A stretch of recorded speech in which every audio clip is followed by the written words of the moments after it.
Gotta catch that good bird. Good morning.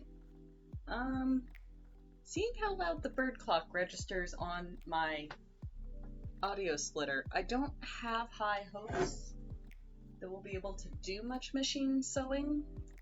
I think it'll be too loud, but it does not hurt to try because I have machine sewing that I need to do. Yeah, good morning. Hey, Dobby. A little bit of a different setup here. We are over at my table with my lovely baby here. Hello. So, yeah, let's just, I've got a piece prepped here. Let's see if we can actually do this or if I'll have to pivot my setup back to hand stitching, which is fine.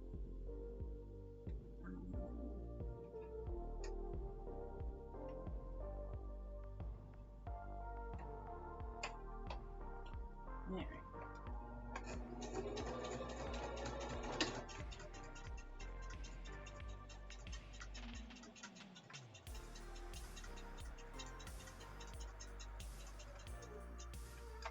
Where do I want that seat?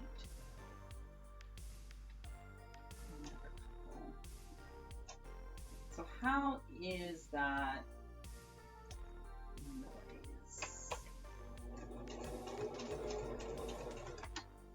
She is a pretty quiet machine compared to some other sewing machines I have seen.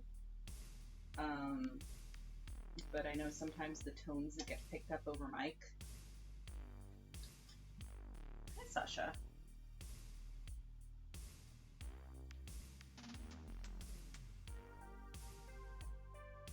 Trim the little tails off here.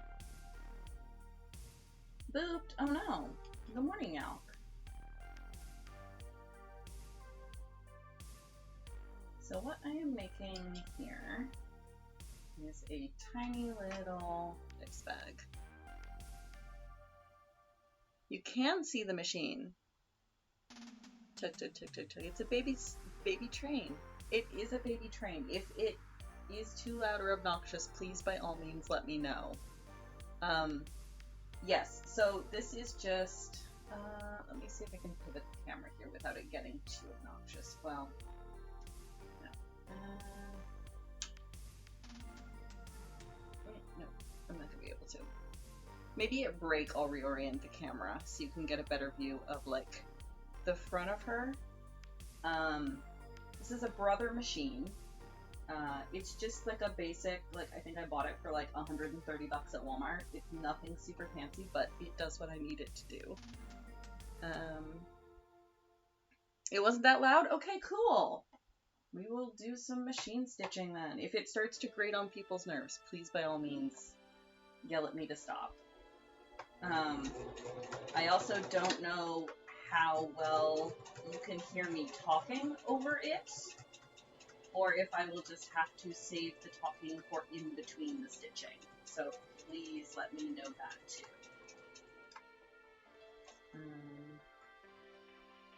But yeah, so this is my baby. This is actually my second Brother machine. The first one that I had was even simpler. And then Kara got me this one a couple years ago for Christmas because this one has some nifty quilting features to it.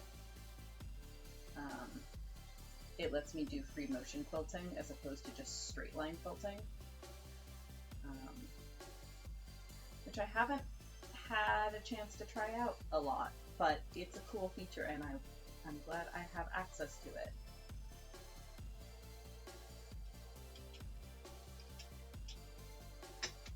Maybe I should pivot it a little bit further this way so you could see what I'm doing with my hands. Talking and sewing is fine? Cool! Yay! Let me get my little... I have a little bin where I save my thread tails. And then use them to stuff cat toys, generally. Or put in resin. Thread in resin is actually a really cool effect. Okay. So this is the basic pocket of our dice bag. So now I have to do the bits for the string.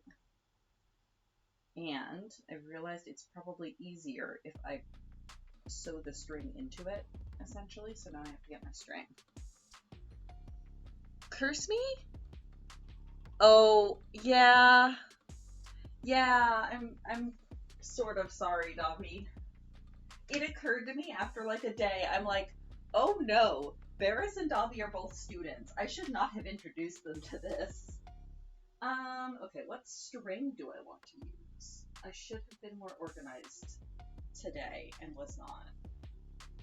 I have small yarn.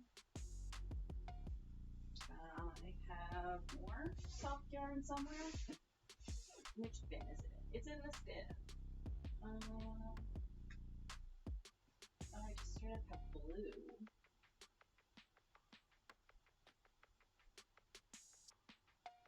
I meant to go to the dollar store and see if I could find fun string, and I did not. This. I have this that'll work.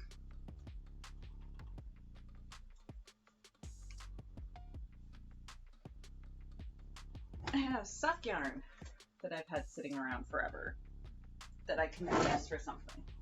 Okay, let's see. Purple, brown, brown. So we've got sort of darker blue and a sort of a lighter blue. Let's go with this one.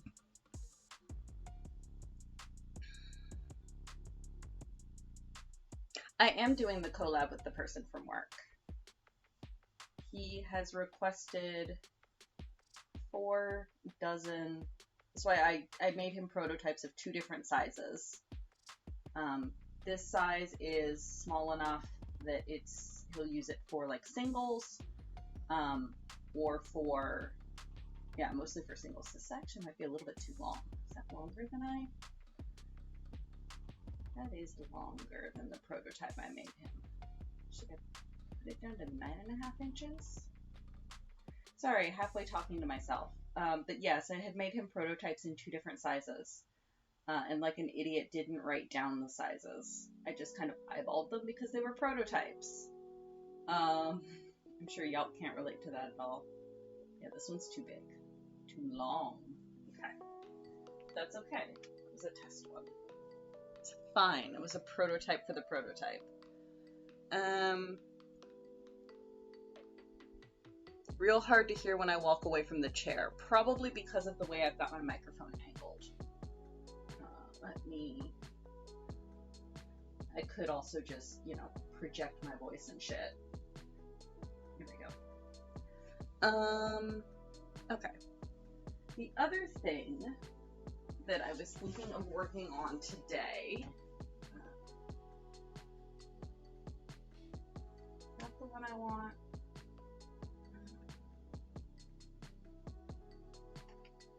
No, this is the one I want.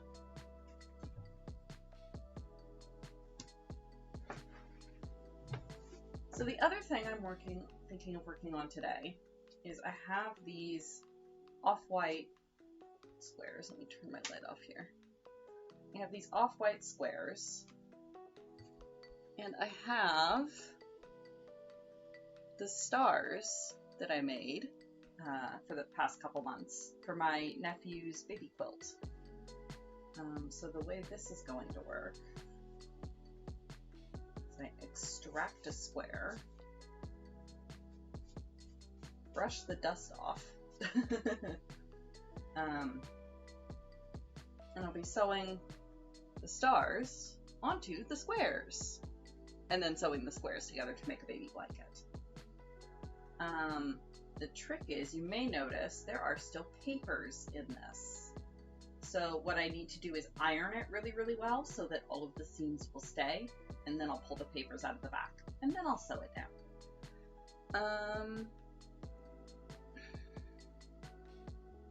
Post measure your woodwork. Yeah, there you go, it's inspection. Yeah, so the dice bags are, a coworker of mine actually makes dice. He makes really cool gorgeous dice. And he's doing a trade show in March and found out that I sew.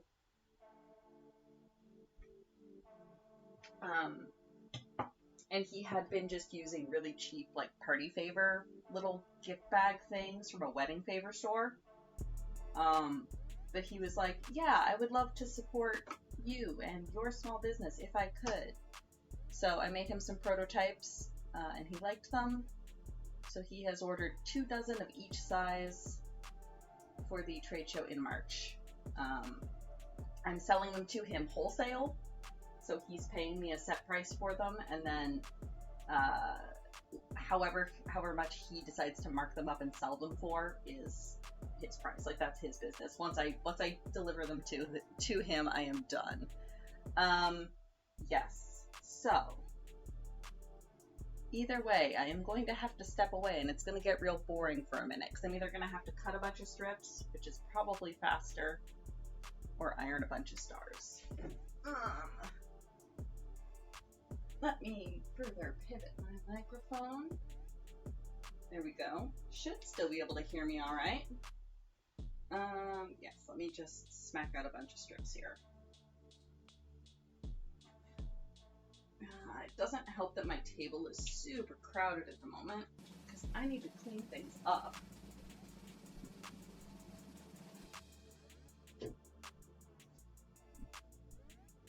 But of course, like an idiot, I have not. Oh, Kitsune has redeemed a hydrate and a stretch, do all the things, and breakfast for Kirby. Oh, I can actually stretch on camera. Pardon my gorgeous plaid pajama pants. Ooh, yes, thank you for the stretch. And I have a hydrate.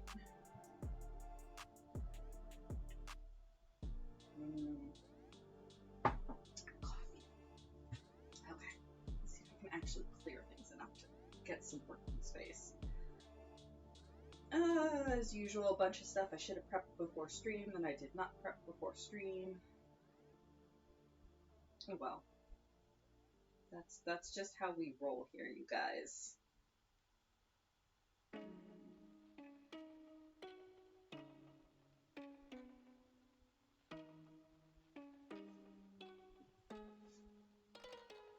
Let's see. Let's do one of this. So the nifty thing about this smaller size dice bag that I prototyped is it comes from 2.5-inch strips, which I actually already have a ton of, because it is a quilting staple for pre-cuts, actually. So one of the ways that you can buy quilting fabric is what's called a jelly roll. That's what this is. So it's usually 40 to 60 2.5-inch strips that are pre-cut in, usually like a unified, you can tell these all kind of go together. It's the same fabric line. And they'll come pre-bundled like this, because there's a lot of quilting patterns that use pre-cut strips like that.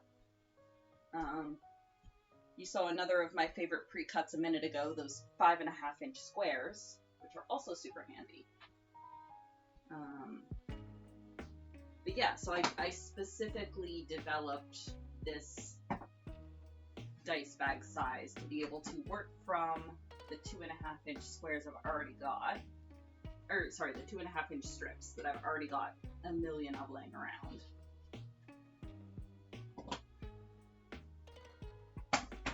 Okay, let's see if 9.5 works better. 10.5 was too long. Ugh. There's going to be a lot of bouncing up and down. Jam I cam. Yeah, what even is preparation? Exactly. Okay. Well, I think this will be about right. This might be slightly too small. I might have to go halfway in between. But that's fine.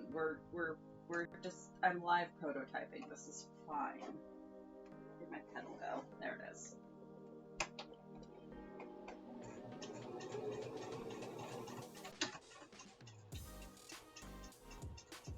I do also have a D&D recap to get to at some point.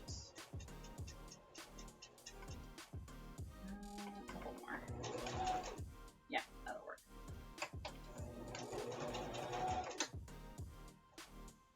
We had a session yesterday. It was fun. It was a good session. No combat whatsoever, which was fantastic.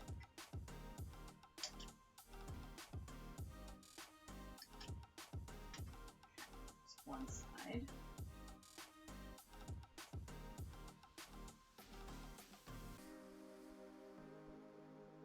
D&D sounds made up. Maybe. I mean, yes. In the sense that you made it up for us. I'll give it a few minutes and see if Kitte's dropping by or not. I haven't seen them in chat yet, but...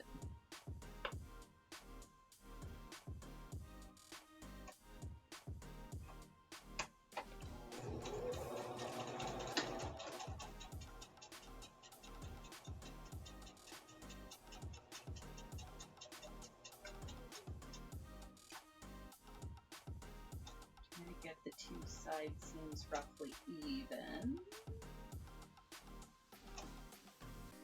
Yeah, sure, that's even.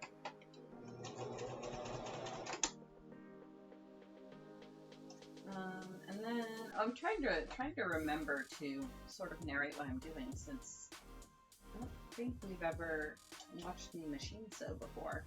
You might notice at the beginning and end of the seams I'm going backwards a little bit, and that's just how you lock the seams in, because otherwise if you just do a straight seam and then leave it, when you pull the fabric apart it'll just unravel the entire seam, so you backstitch over it a little bit to like lock it in place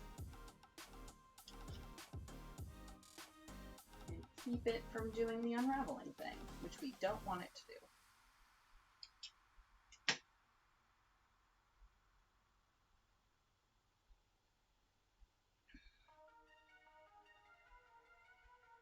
Finally learned how to use your retainers. Ooh, retainers? It took you all the way to almost Stormblood for retainers, but okay. What did you name your Makote retainer? Is it Sasha? I have concerns if you decided... if you decided to name your retainer Sasha. Okay, yes, this size is much closer to what I had before. So, let us choose string. Come back string. Ugh. This one perhaps? No. Desashta. Oh my. Oh, I've been booped! Aw. It's okay, Kitte. I hope you enjoy your day and whatever shenanigans you are getting up to in absence of here. Perhaps this one?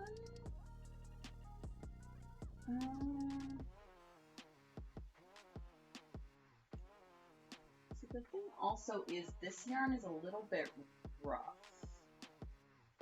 It's not got a super great hand feel, but again, it's just the drawstrings for a dice bag. I'm just looking around to see if I have any other... Where did my actual dice bag string stash go? I have a whole bag somewhere around here. Aha!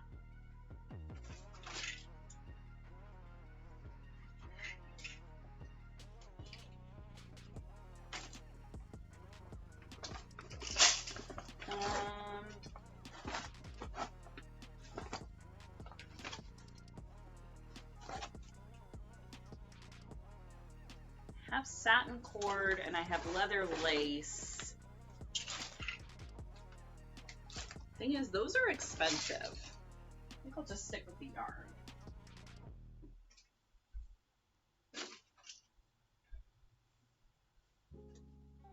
For what I am charging him for these dice bags, I will stick with the yarn. Oh, that's right! I forgot that...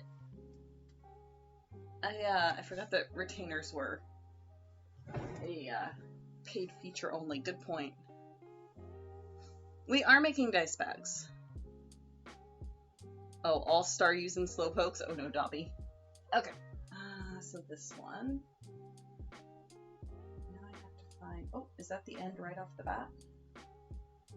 No.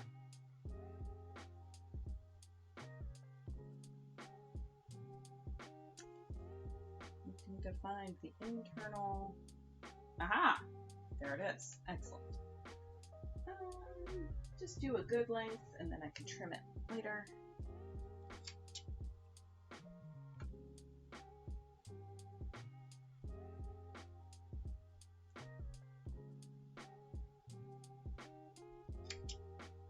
There we go. The only other issue with doing machine sewing like this is it takes more concentration. Like the hand sewing I can do pretty much on autopilot in my sleep. But this this takes a little more concentration. It's fine. Yes, so D&D yesterday was fantastic. This will probably be a much shorter recap. So when we left our alleged heroes, we had captured the leader of the bandits that had been harassing the town.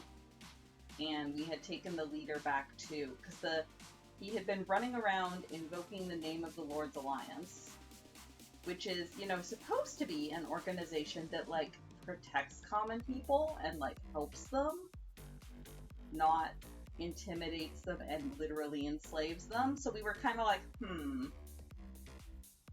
so we had managed to capture him and take him back to an actual member of the Lord's Alliance that we knew in town.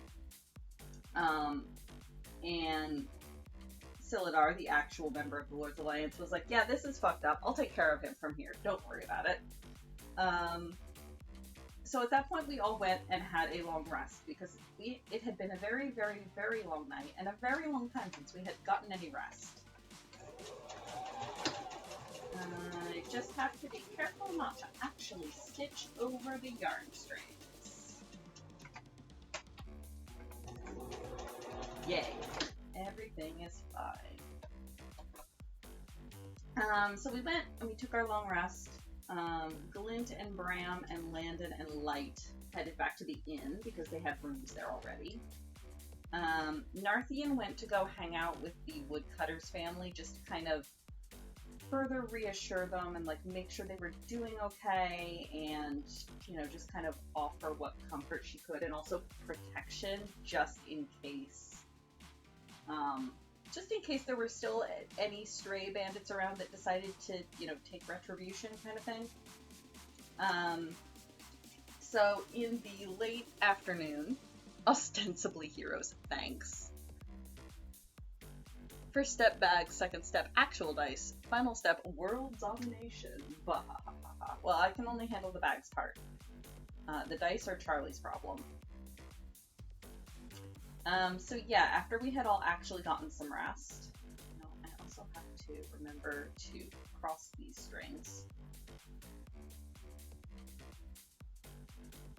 And just, 'cause that's how a drawstring works. And not just have them go straight across. Yeah, so we all got rest, and then at like 4 or 5 in the afternoon, you know, after we had woken up, we all reconvened. Is that correct?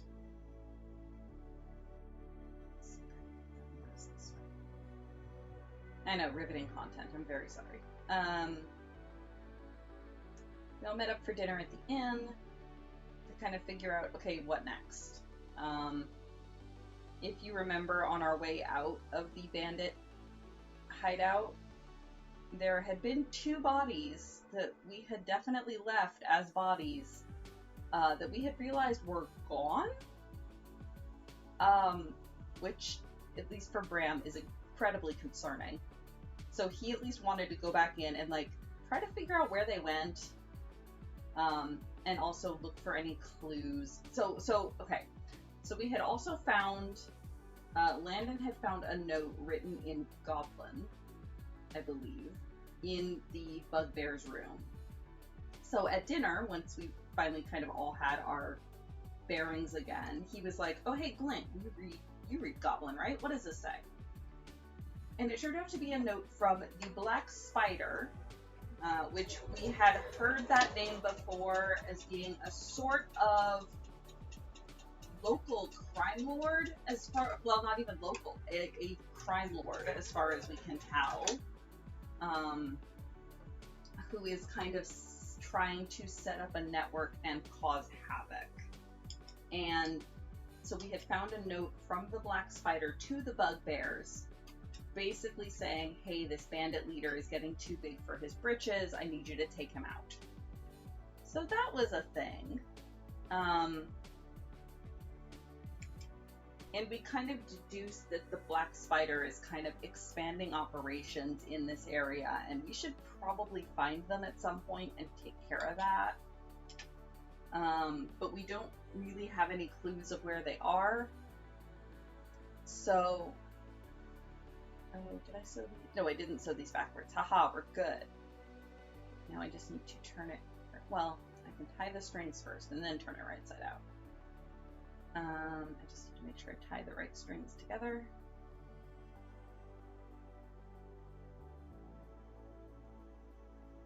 So basically our plan was we're like, okay, well, we need to go back into, now that we've rested, now that we're back on our feet and not falling over from exhaustion and various injuries, we need to go back into the hideout under the manor and make sure it's completely clear, make sure there's no slaves left behind that we need to free, make sure there's no bandits left behind that we need to capture, and then also try to search for any further information we can get about the Black Spider or exactly what the glass staff was doing here, if he had any further plans, you know, any information we can get our hands on.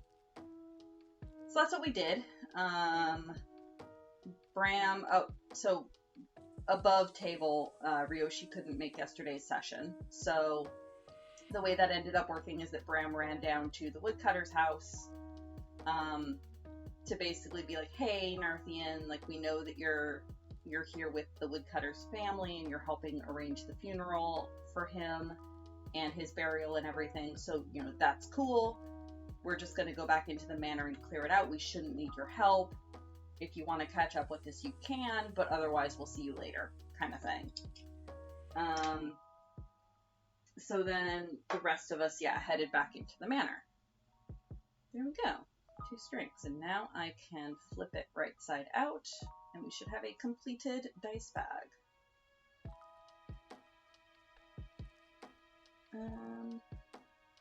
Sorry, my computer is actually behind me at the moment, so I'm only glancing over at chat every couple minutes.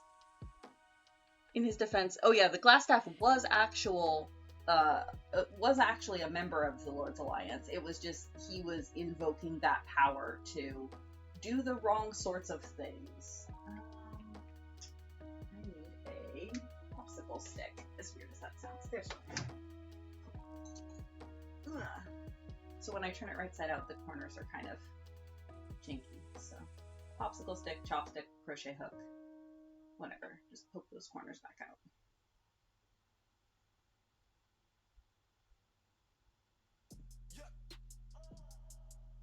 out. Riveting would make very, very fancy dice. Oh, yeah. So when Bram went to let Narthian know, like, hey, we're gonna head back in and check for things, it was actually the woodcutter's son that opened the door. And so Bram was like trying to be reassuring and being like, oh yeah, like, we're gonna make sure, like, don't worry, we're gonna make sure everything's taken care of, that nobody is gonna be left to come hurt you again, it's all gonna be okay. And Randus had me roll, so these are a couple of my dice that I'm just using to size test. Yeah, that's about right. Excellent. Yay, tiny dice bag. I could actually probably go a little bit smaller than that. Yes, I'll go a little bit smaller than that. So that was 9.5. I could probably go 8. We'll go with 8 inch. No, 9. 9 inches. Let's take a 1/2 inch off and it should be fine. So Rand has had me roll a performance check to see how well I managed to like reassure this kid that everything's gonna be okay. Bram has proficiency in performance and also extra bonuses because of his background as a lowercase b bard. So he rolled a 19 plus a 5, so that was a 24. Yeah, this kid is like enamored now, apparently, which is fine. Bram likes kids. Case in point, his two adoptive tabaxi. Yeah, so we headed back into the manor, hunted around, didn't find too much in sort of all of the areas we'd already been to. Stopped in to the storeroom where we had definitely left bodies, and there were definitely no bodies there. But there were also, like, no tracks and no, like, drag marks or anything that would indicate the bodies had been taken away. So there was probably some sort of magic involved. How much and to what extent and from who, we don't know, but that's going to continue to bother Bram a lot. Which is fine. Not even from the undead aspect of it, although that is kind of worrying, like the potential undead aspect. Like, that is kind of worrying, but Bram has this thing where any death that he's participated in, like especially if he was the one to kill them, which he was the one to kill that barbarian, it's like his own personal penance to be able to lay them to rest. And so the fact that these bodies are just gone and he can't see that they get a proper burial and proper rest is going to bother him. And it will continue to bother him. So that's fun. So I'm sure that'll be fine and that'll never come up again. I'm sure, like, we'll never figure out where they went. There's no problem there at all. Oh, hello! Hi, Raiders! Sorry, I am up and down and away from my computer a bit, because I'm making some dice bags, so I'm having to, like, get up and cut fabric and then come back to my machine. But yeah, we're doing a D&D recap. I play a game with several of my friends, and my DM is actually in chat. And several of our other friends are somewhat invested in the story at this point. So our sessions are every other Saturday, so on the Sunday after, I do a quick recap. Yeah, so no clues on the disappearing bodies, which I'm sure is fine. That's not a problem at all. And then we headed into the Glass Staff's private quarters. So here's where we actually started finding some interesting things. He had a very comfortable bed that Light was happy to sit on. There was, I'm trying to remember what Glint was doing at this point. Glint was doing something. But the real interesting thing was he also had a writing desk in there. So Landon and Phalar went over to start investigating the writing desk, and there was a bunch of papers dealing with like alchemical formulas. Sorry, I'll give it a second here.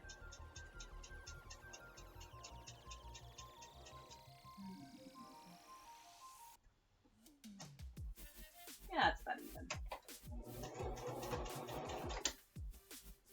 They found a bunch of papers dealing with alchemical formulas and like lists of ingredients. Some really like interesting rare ingredients like dragon bile and powdered nightshade. And mercury, which is fantastic. And there was also a note in a different handwriting. Basically saying, like, watch your back, essentially. Like, there's people that are in town that are gonna might try to, you know, undermine you or take you out. So watch your back, be careful. We kind of managed to intuit that actually wasn't talking about us. That was talking about Silidar, the other member of the Lord's Alliance. Okay, now I need strings for this one.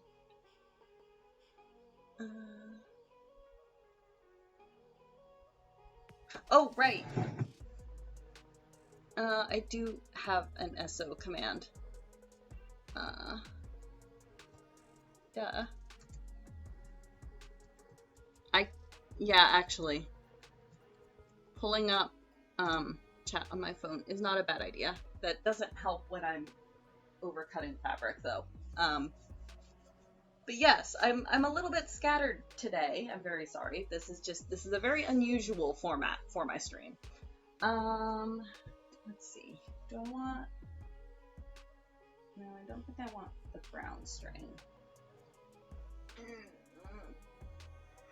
But the interesting thing about this note that we found is that it was not signed, but it had a stamp at the bottom of a black spider. So, as they're looking at this note, Phalar kind of manages to make the connection of, like, wait a minute. So this one has a stamp of a black spider, and the one that we found that was written in Goblin for the bugbears was actually signed the Black Spider. So one of these might be a forgery. And we all have opinions on which one is a forgery, and they are differing opinions. So that'll be interesting if we can figure that out. I don't think we came to a satisfactory conclusion. We don't really have evidence for which one is the forgery yet. We just kind of figure that one of them is. Again, and as always, Randus, please feel free to fill in blanks if I skip over too much stuff. Because again, I'm somewhat scattered. This takes more concentration than my usual hand sewing does. So yes, we had found the note, kind of went, huh, this is very interesting. Alright, what next? And I had forgotten, so as we were walking through the rest of the fortress, Light stared into the abyss, and the abyss stared back. Because there's this canyon in there with, like, the heavy necrotic magics. And I'm sure it's fine.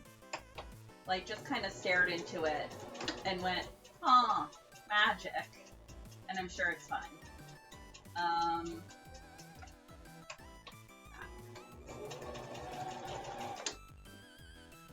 So after they had cleared the writing desk and sort of scooped up all the papers for further study later, we moved to another door in the far wall.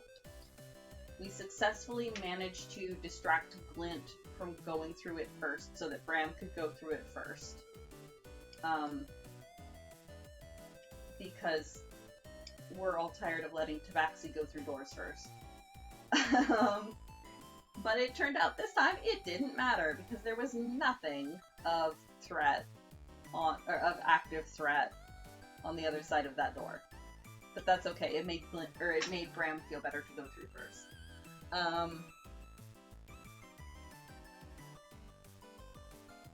Oh yeah, getting stuck in a secret tunnel. Yeah, so yeah, Phalar had come to the conclusion that, oh, the goblin note was probably the forgery, and somebody else was trying to take the bugbears, or trying to get the bugbears to take out the glass staff. Kite had made a comment that they think it might be the other way around, and I kind of do too, where the black spider really was asking the bugbears, hey, can you take him out? And the everything is fine, carry on as normal note was probably the forgery, but we don't really have conclusive evidence one way or the other. You hinting that they could both, that one of them is a forgery, could also be the red herring, and they could both be real. And the black spider maybe just signs things differently depending on where the orders are going and the tone of the notes. You know, who knows? I can think of reasons why they might sign some and stamp others. But that's just me. So we'll have to see if anything ever comes of that. Yeah, so we moved through the last door into a room sort of behind the Glassstaff's private quarters. And that turned out to be an alchemical workshop with like all sorts of beakers and apparatus and bubbling things, and books, so many books. Light, having been raised at a monastery with a giant library, adorably went over and started sorting the books into piles, because books should be organized.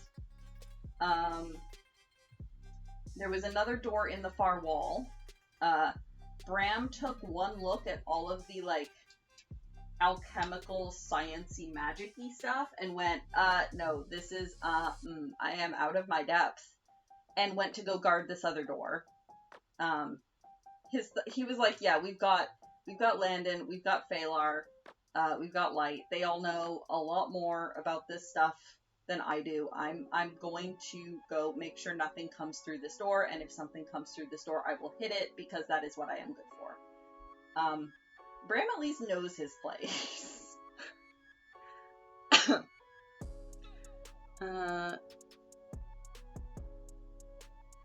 Oh yes, the door was locked and Glint was holding a key. So she managed to get us into the door. Yes, Bram briefly got stuck in corridor too narrow for him, which created the sound of nails on a chalkboard as he forced his armored ass through, which was fine, fantastic, I'm sure.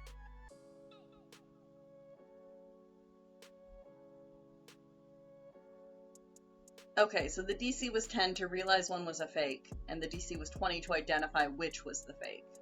We barely hit the 10, but yes, one is a fake. Okay, that's good to know. Thank you for the clarification. Otherwise, I would have chased myself around in circles.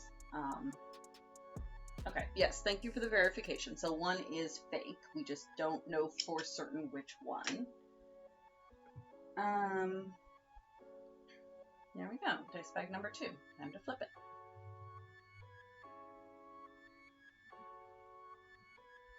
Yes, so we walked into an alchemical workshop, and Bram went to go guard the door, the other door that is still closed in the opposite wall. Phalar and Landon started examining all of the tools and the books that were open on the table and such. And Glint went to go stare intently at a vial sitting on one of the workbenches. You know, the very intense cat stare where something has caught their interest and they're waiting to see if it does something. Yeah, that kind of thing. So while they were sorting books, Light found one in Dwarvish that they could not read. And Landon found one that was like some sort of a logbook. Yeah, it probably could go slightly smaller than that even. I should actually be writing down these measurements. 1 second. Let me grab a post-it note.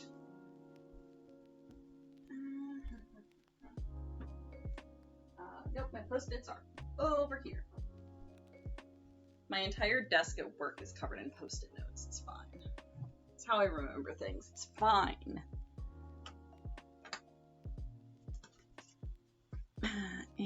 pencil. Come here. There we go. Okay. This one was, so that one was 9.5. This one was 9 inches. Yes. So 9 inches by 2.5 inches. Small. Okay. I swear I'm all here today. Time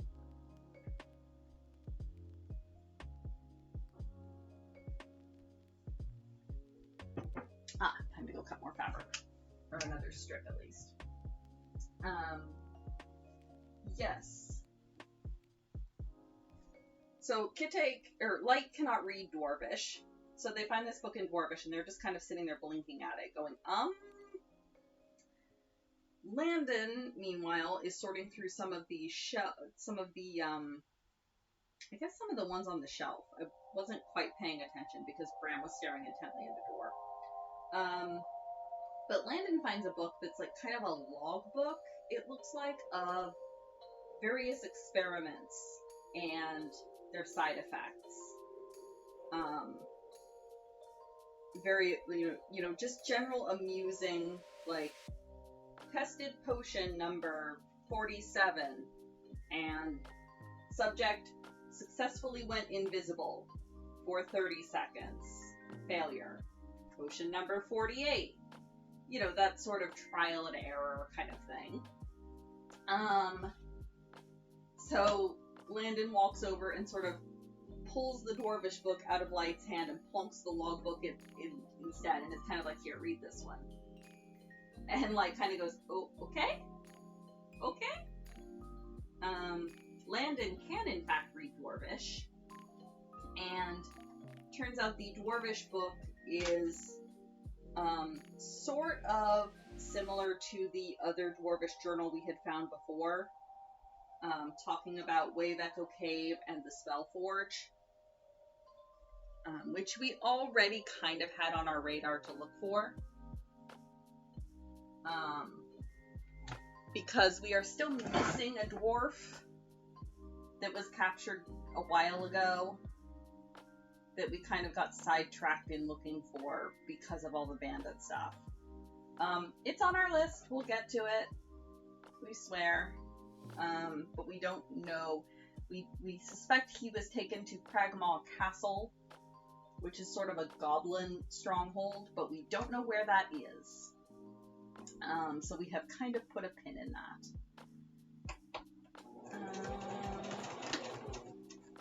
So at about this point, as they're sort of finishing up, and Phalar had managed to ascertain, based on the ingredients lists that they saw before and now actually seeing this setup, they kind of, Landon and Phalar kind of have the realization of like, oh, he's trying to mass produce potions of invisibility so that he can have an army of invisible bandits to, wreak havoc.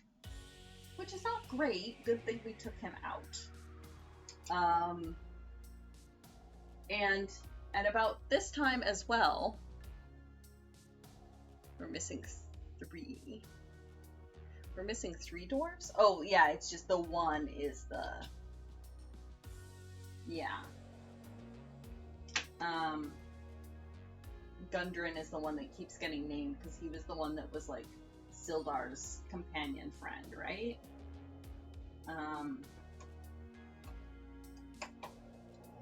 But yeah, at about this point, something interesting happens. Glint has decided that she has been staring at this vial of liquid. It has done nothing. It has continued to be a vial of liquid. So she does the cat thing and, like, smacks it off the table with force. Why she couldn't just scoot it off the edge like a proper cat, I don't know, but she decided to smack it. Bram was focused very intently on this door to make sure nothing comes through this door. We will get to that in a minute. So he is not paying attention.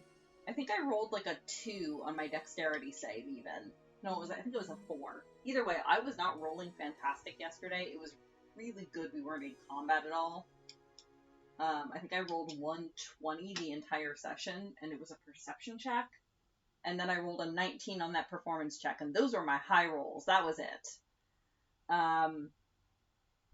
So he completely fails his saving throw, and gets smacked in the hindquarters with this beaker of mystery liquid, which predictably shatters. Red. Yeah, let's do this.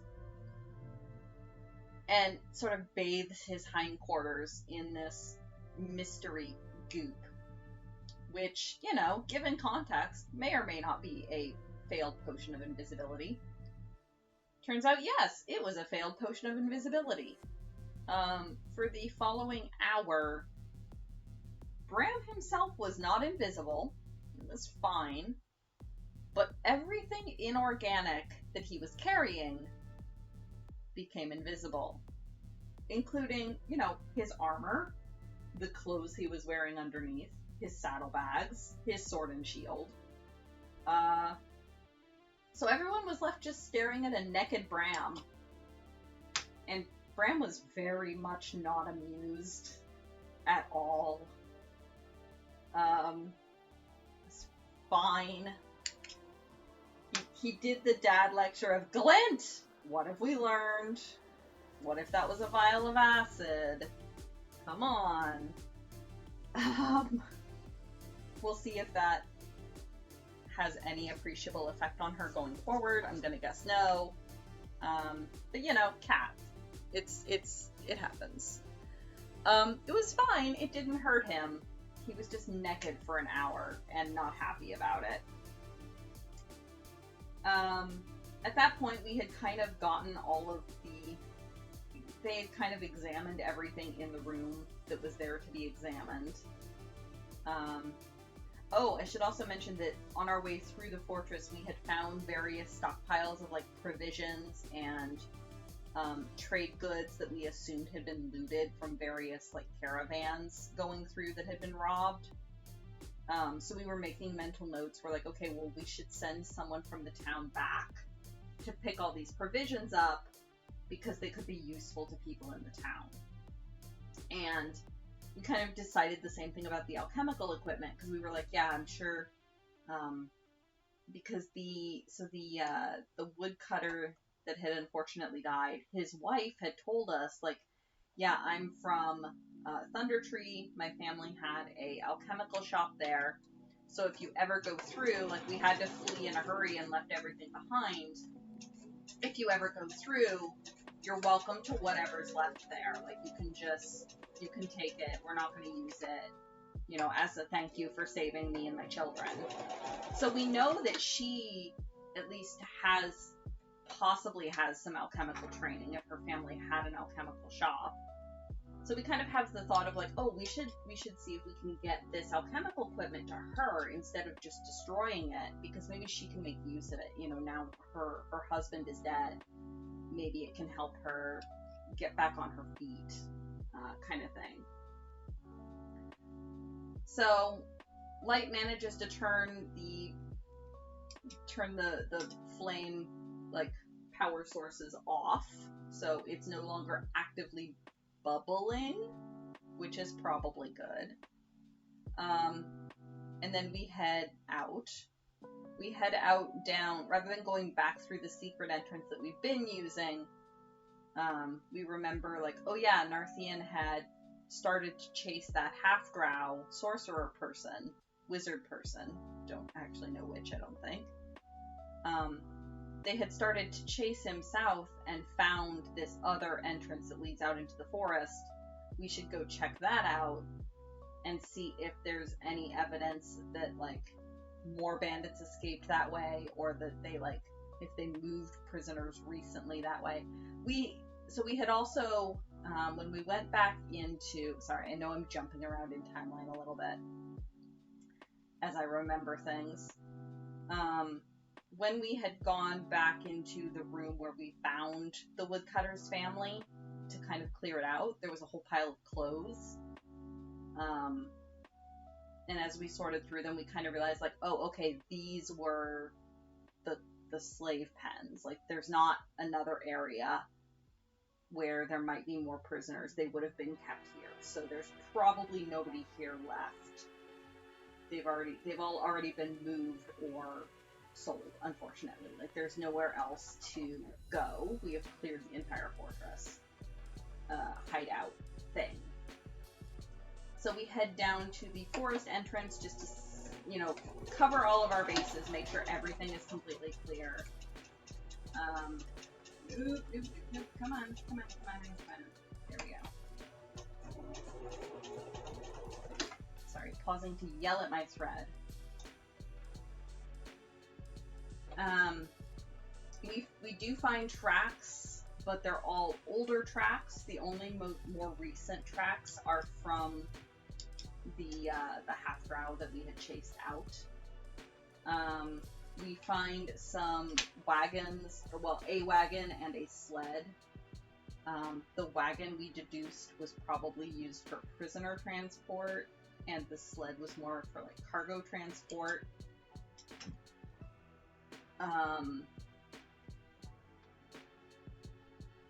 And so we're like, oh hey, nifty, cart that can be pulled by Bram.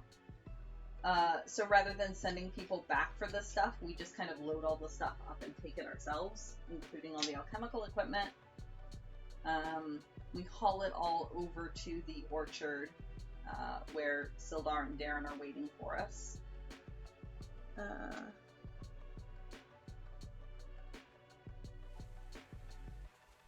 Yeah, I need to keep glancing at my chat more often. Beaver pelts are acquired. Oh, okay, yeah, it was 2 carts. It was not a cart and a sled.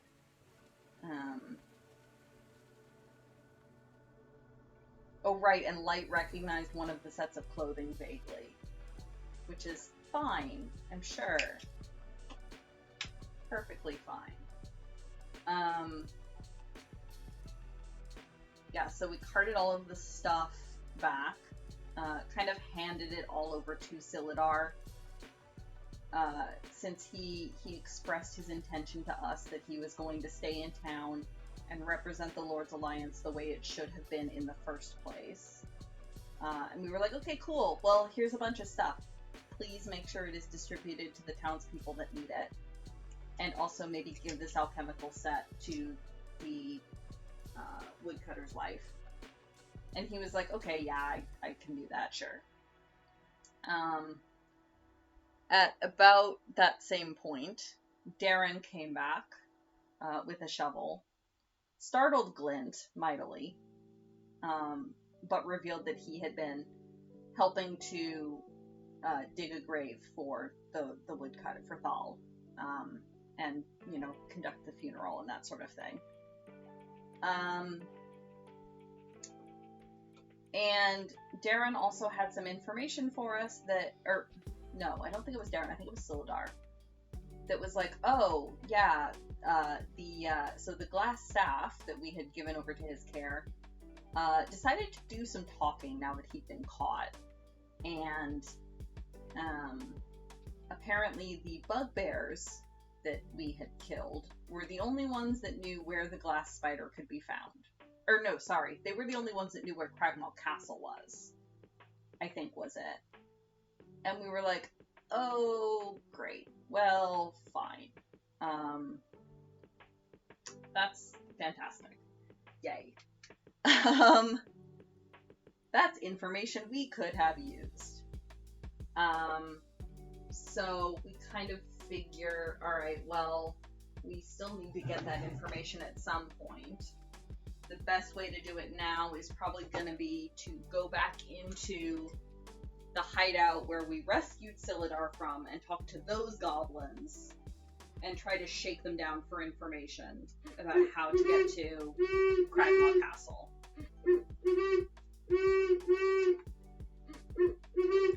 Burp. Hey Reverb, we are just in the middle of D&D recap. Well, at the end of D&D recap. Yes, so both the, okay, so they had, so the bugbears that we killed were the only ones that knew both where Cragmaw Castle was and where the Black Spider was, both of which were information that we needed. Oops. So we kind of figure we're gonna have to go back into the goblin hideout where we rescued Silidar from and try to talk to those goblins and get them to give us information. But that is a problem for another day. Before that, Glint's like, well, maybe, maybe if we're lucky, Droop, the goblin that we rescued, maybe he knows where this stuff is. So I'm gonna go talk to him and see if he can help us first. So she does. First, she and Landon have tea with Darren first, while Landon is sort of sorting through our spoils, identifying stuff, sort of sorting through things. And Darren tells us that, yeah, there's a lot of weird stuff that's happening lately. It's kind of making me uneasy. And oh yeah, there's some digging that's going on up around Owl Well, and kind of don't like that because there's like old magical ruins in the area, and if they're not careful, they might wake something up, or what's worse, maybe that's what they're trying to do, and there's been undead seen in the area, fun stuff. So Glint was like, okay, yeah, like, if we get the chance, we'll go take a look at that and check that out, because that doesn't sound great.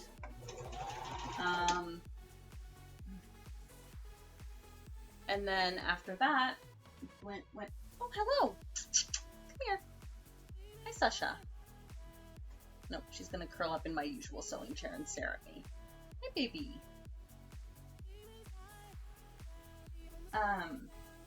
Glint went to talk to Droop to see if maybe he had some information that he could give us about where Cragmaw Castle and or the Black Spider are. Unfortunately, he does not. He has no idea. Glint was like, okay, that's alright. Checks to make sure that, he's being treated well. The woodcutter's wife is letting him stay in, the log shed out back behind their house, which he's really happy about, because it means, he's got a whole building to himself, and a log to use as a chair, and a log to use as a bed, and a log to use as a table. It's heaven. Droop is precious. We love him. Glint is very kind and gives him some cheese that she had snatched, and gives him a garnet to sort of, if you're ever in trouble, this could help you. This can be exchanged for gold, but only if you need to. Just general be kind to goblin stuff. But yeah, unfortunately no new information was acquired. While that was going on, Phalar and Light and Bram had gone to bury a bunch of bodies. Both the ones from the bar fight that we had just kind of left stacked behind the tavern, and also we went back in and cleared out all of the ones from the hideout, minus the two that had mysteriously disappeared. I'm sure that's fine. There was a brief kerfluffle where the provisioner came out of his shop and was like, what the fuck are you guys doing? And Bram was like, digging a grave? And the provisioner was basically like, well, don't fucking do it in my backyard, take it outside the wall. So there was some very sheepish shuffling of taking the bodies out behind, beyond the wall, so they're outside of town. Oops.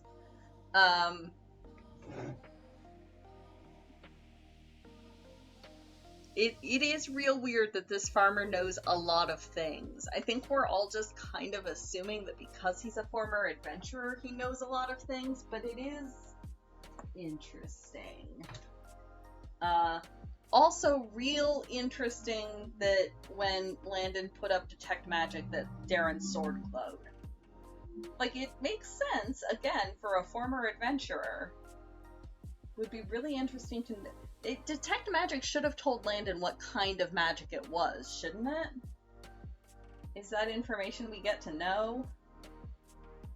Oh, nope. That's a knot. Come on, untie. There we go. Yeah, so we buried the bodies. Bram did his own sort of personal penance of making sure that the bodies were given dignity and wishing them well on their journey to the afterlife or to the next life. And then, yeah, then we kind of reconvened back at the inn to kind of figure out where to go next. So it was a pretty chill session. It was a lot of investigation and a lot of trying to find information and finding information that wasn't quite what we were looking for.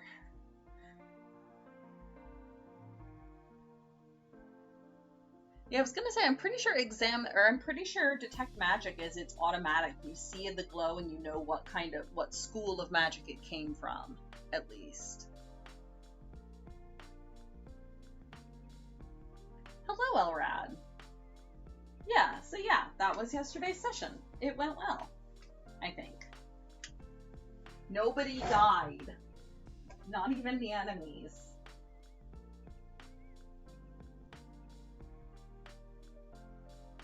Nope, come on, strings.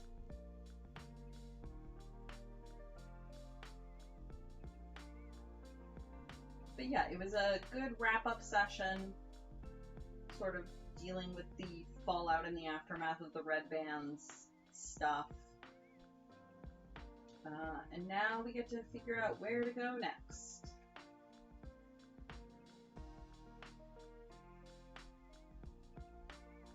And we will let Randus know once we actually figure out where we're gonna go next, because we don't know yet either.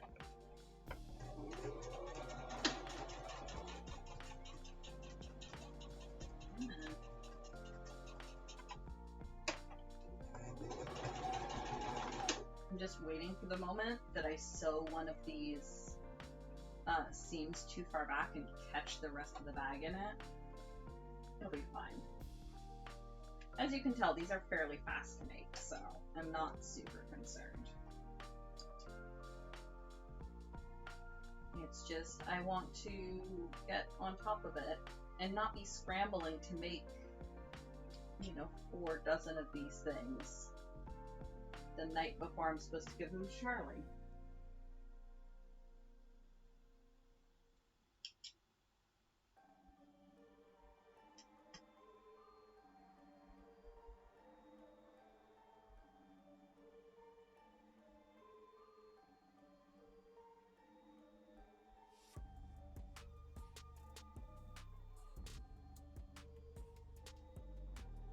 Yeah, the symbol on his gauntlets that might explain how he knows things.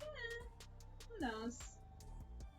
We'll see if Glint decides to share it. These are size, so these are the smaller size. They're planning to sell either singles, or because he makes slightly oversized D20s as singles. So these are sized for 1 or 2 of those. And then I have a slightly larger size that I'll be making that's sized for like a set of 7 or 8. If somebody purchases like a full D&D set.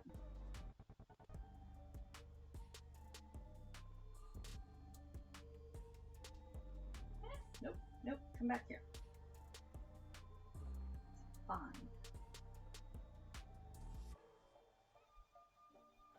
I'm having trouble with yarn as it gets a bit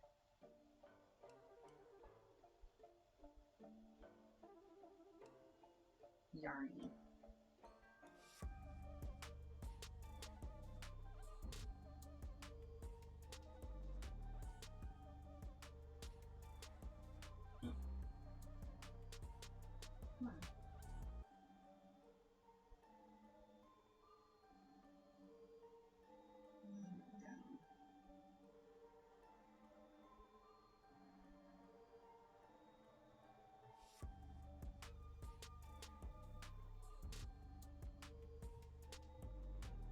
Yeah, Darren knows things for the same reason that someone who's in the big important secret organization is crashing on his couch. Don't you know all old people know each other? I swear, if it turns out to be the White Lotus. I don't actually know yet, Merlin. For now, it's a one-time thing. Because, like, he has a shop on Etsy that he uses to sell his dice as well.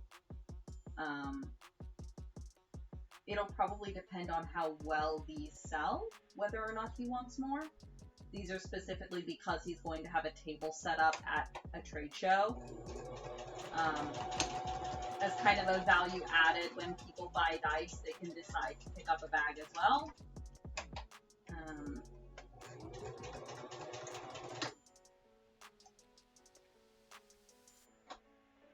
Yeah, I don't actually know. I'm gonna guess probably a one-time thing, or at least only a thing that happens when he has like a table or an event to do, but we'll see. And it's not really worth it for me to offer these smaller sizes on my Etsy, because the shipping cost on them would make it not worth it. You know, if I'm charging $3 for this little bag and then $6 in shipping on the low side, nobody's gonna pay that. I'm only able to offer Charlie such a low price because he's literally my coworker. I'm going to walk up to him at work and hand him a bag of bags. I'm not having to ship them anywhere.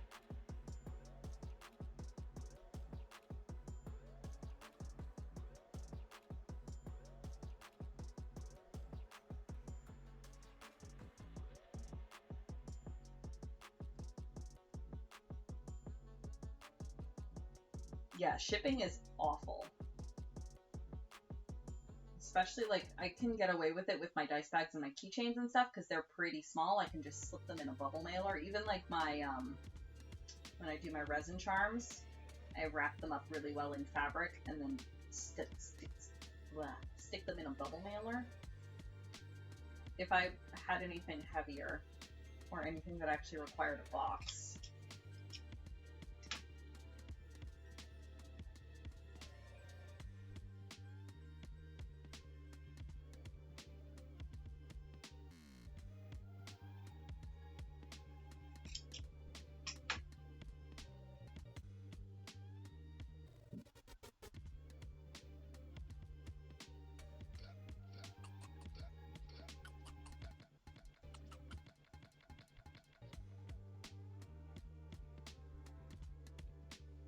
Oh yeah, for sure. And Charlie actually mentioned that too. He's like, and if you have business cards, like give me a whole stack of them.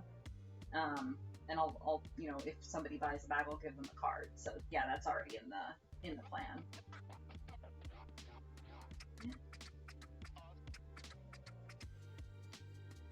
Charlie's good like that. He's a sweetie. I like him a lot. He's our receiver at work. I like that fabric a lot. I might do another one or two in that same fabric. Alright, next. Let's see here.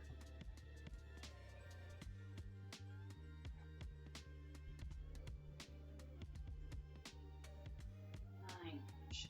There we go.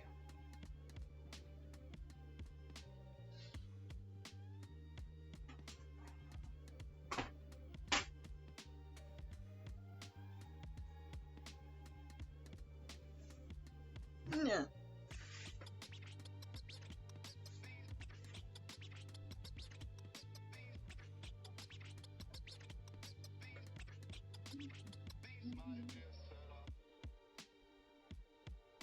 So yeah, same fabric. I like this fabric a lot.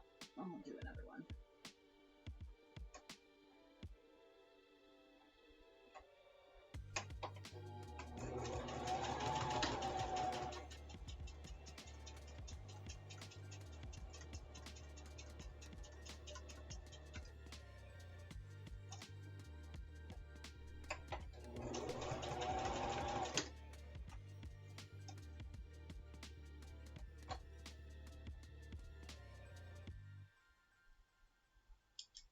Oh yeah, and there was also another interesting tidbit from D&D is that while having tea with Landon and Glint, Darren had made the comment of like, yeah, there's a lot of things happening here all at the same time, which seems strange and makes me edgy, and you should watch your back, basically. So that's fun.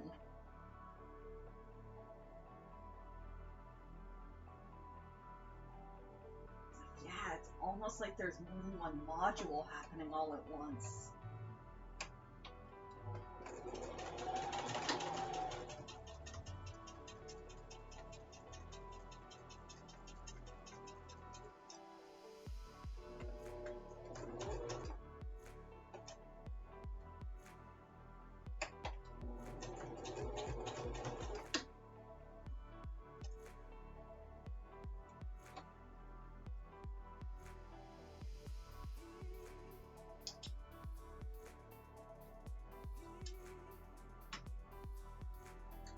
I'm gonna switch these out for my better snippers. These are getting dull. Where'd they go?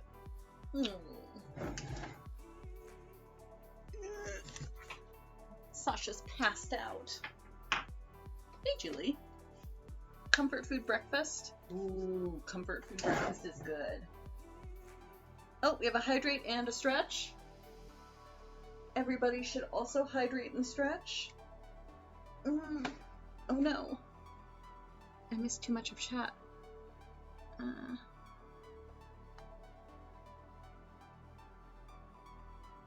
Julie, go! No. Oh, that sucks. Yeah, insomnia is the worst. I wish you a very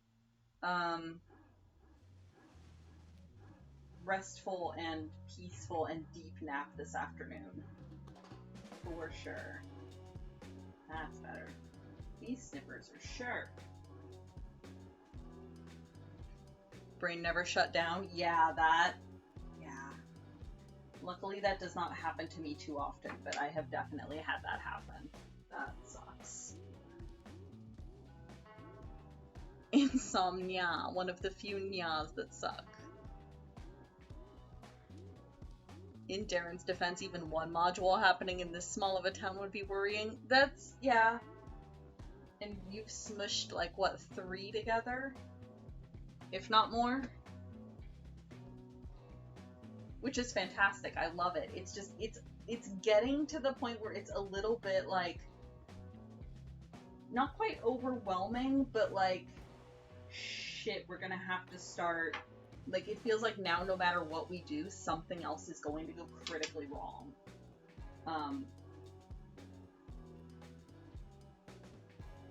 Which is neither a plus nor a minus. It's just a thing that's happening, at least for me. And it makes decision-making really hard, because it's like, okay, well, if we decide to go after this next, then it's going to be too late for this other thing. But if we do that thing first, it'll be too late for, you know, it's starting to feel like we can't... I mean, I guess an option would be to split the party, but that's definitely a bad idea, and also would make DMing a nightmare. Can't... Well, yeah, that's the problem. Like, we have multiple MSQs that all feel equally urgent, and, you know, if we go choose MSQ-A, then people are gonna die in MSQ-B, but if we choose MSQ-B, then people are gonna die in MSQ-A.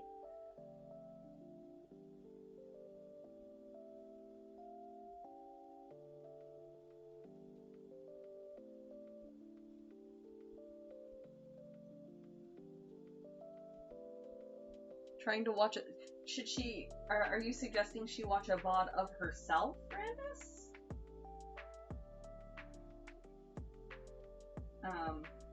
But yeah, no, that's actually a good point. I have a couple of YouTubers that are like that, where their voice has just some very nice quality to it, where if I'm having trouble winding down for sleep, I can put one of them on, just as background.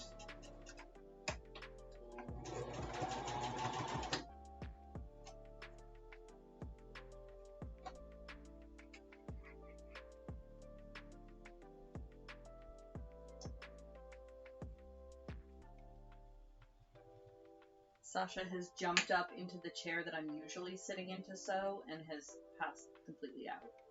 She's precious. I would take a picture, but it's a black cat on a black cushion, so.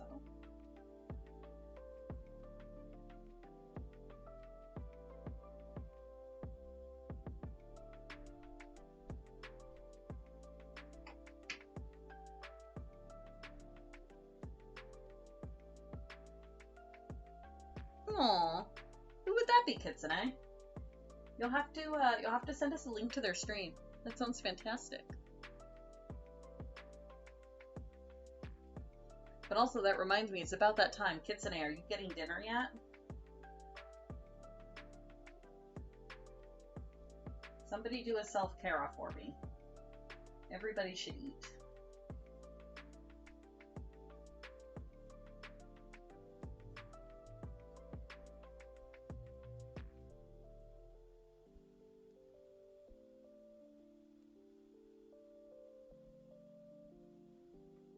Also, if you find I'm getting out of frame or you want me to shift the camera a bit in one direction or another, just say the word. I can do that. I wasn't sure exactly what angle would be most advantageous to catching the sewing machine, so I can move it up a bit too. I can move it down a bit.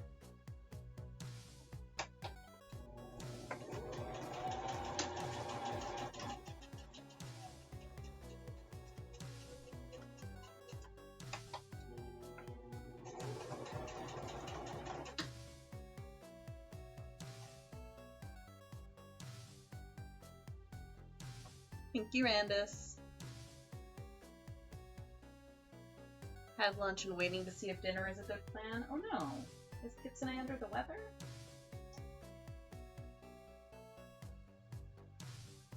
But lunch is at least better than no lunch at all.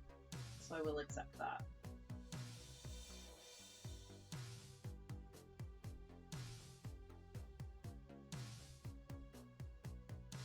Short answer is the longer you ignore problems, they will just become a stronger or higher level threat. Yeah. I mean, that's fair. That doesn't help with the in-character feeling that, like, oh shit, I don't know what should be a higher priority. I don't know who needs my help more, where should we go first, kind of thing. But that's an in-character problem to deal with. Stray threads. So we have snippers.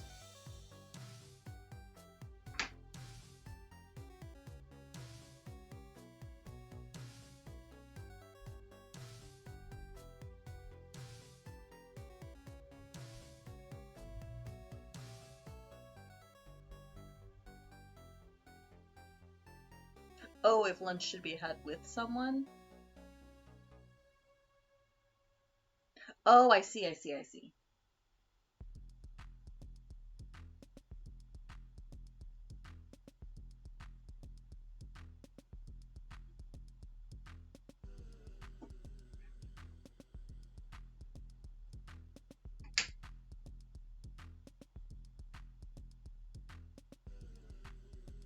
Actually, yes, Randus, thank you, I appreciate that, because it was edging toward a little bit of player distress, where I was like, I don't want to make the wrong choice and have NPCs get killed, you know? And it felt like it was starting to get to that point.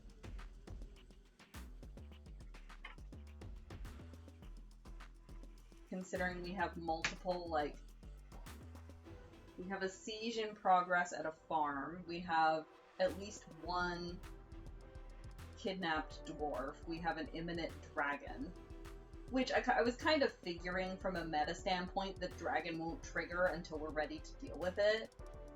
But we've got a drow running around that we need to find. We've got a couple of kobolds running around we still need to find. There's a whole list. Got whatever's going on at the Tower of Storms to deal with.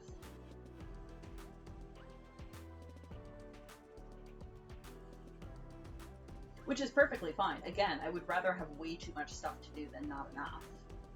It was just starting to feel a tiny bit overwhelming. of like, oh god, not another plot hook. How are we ever going to get through all of these? Okay. Let's do another one.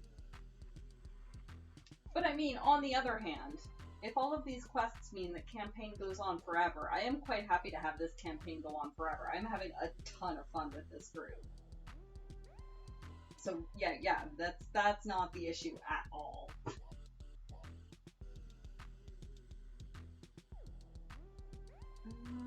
Let's see here. What pretty fabric do I want to use next? Because I want to get a good variety, so they'll, you know, Charlie's customers will have plenty to choose from. Oh, that one's nice. I like that one. Let's pull this strip out.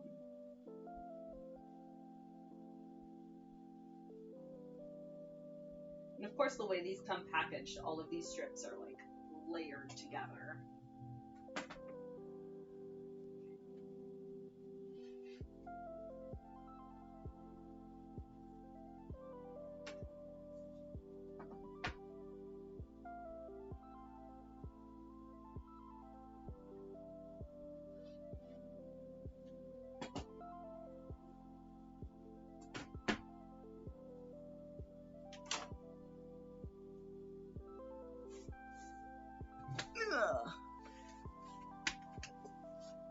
Siege was over before. Oh yeah, that's true. I had kind of forgotten that it wasn't in the past tense.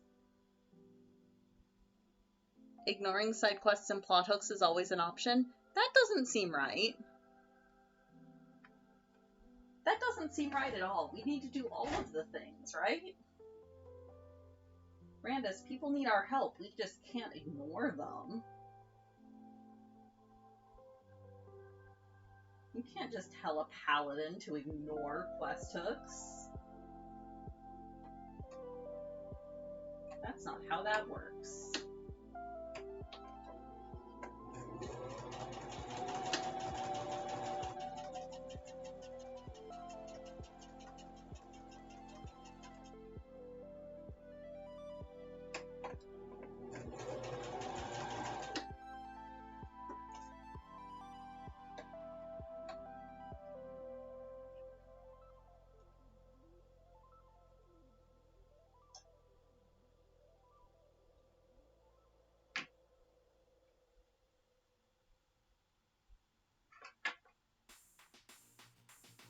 Speaking as someone that does all the side quests in all the games, right? Exactly. You have given us the quests and they are now open in our journal. They're sitting on the sidebar of our UI. You can't just tell us to ignore them now.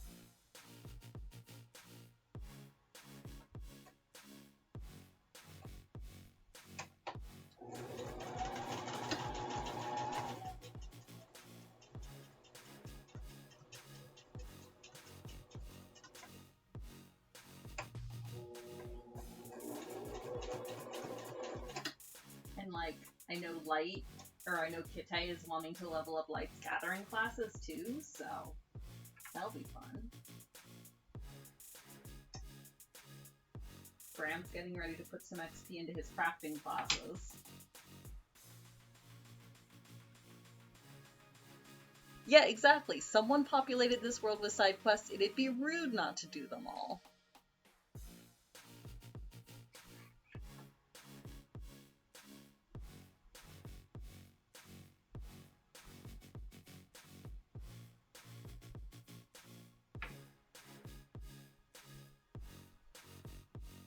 Okay. What color string? Actually, I don't think any of these strings work well. I might just leave this one the way it is. I need to stop by Dollar General and see if I can get some better string. Or at least some more variety in the string.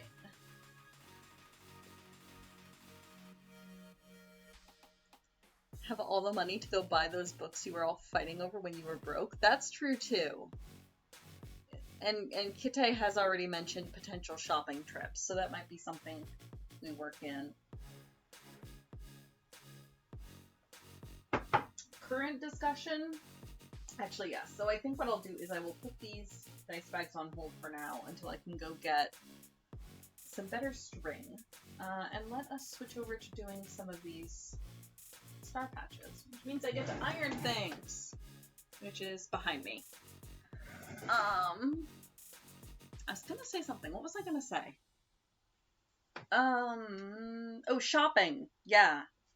Light was already talking about possibly taking shopping trips. Iron plug goes the other way. The current discussion is essentially organizing quest efficiency of like, okay, if we're leaving town and we're going in X direction, how many quests can we string along at the same time to minimize the going back and forth? So the stars, which I had been hand sewing over the past couple months, these are actually for my nephew's baby blanket. Oh, I can actually, I have a thing for that.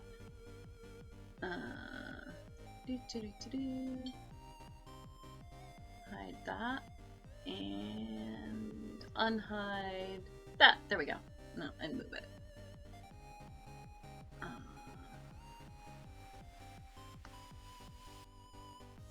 There we go.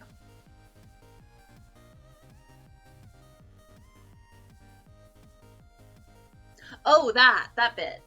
Yes, no. Yeah, sorry, Julie. I wasn't sure what you were referring to.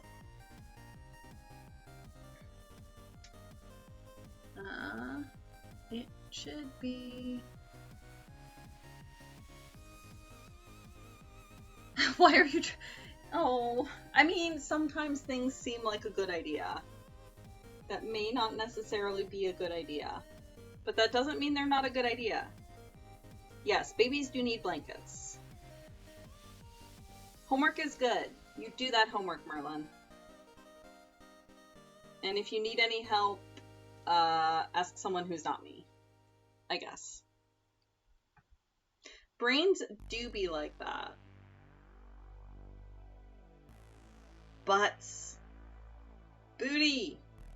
Julie got the booty.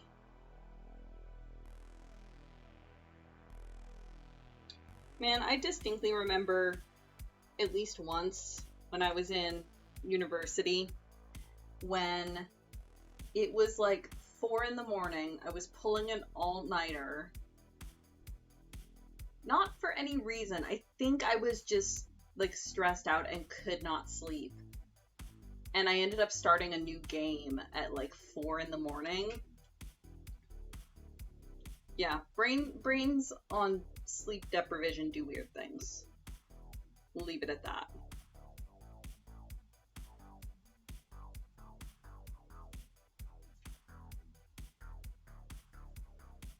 Booty! It's such a good emote, Julie. Booty, booty, booty.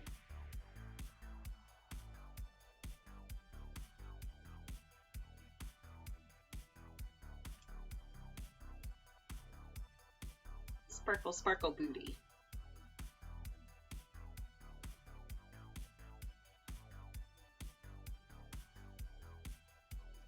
So the ironing is just taking me a minute because I have to fold all of the little points down so that they're behind the star, so that when I stitch it down, they're not poking out the sides.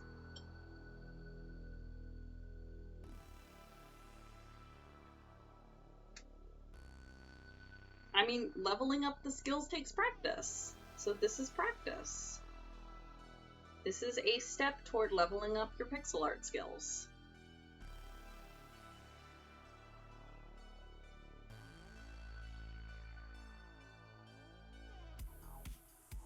Sasha is snoring.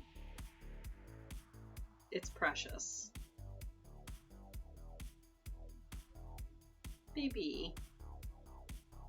Baby, get your nose out of your paw. That's why you can't breathe.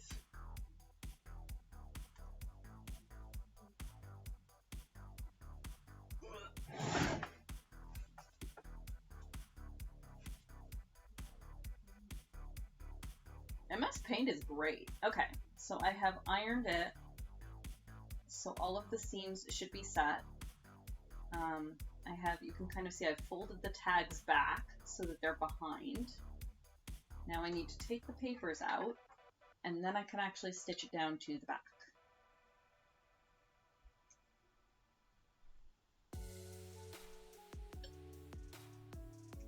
Oh good, she did a stretch and moved her paw.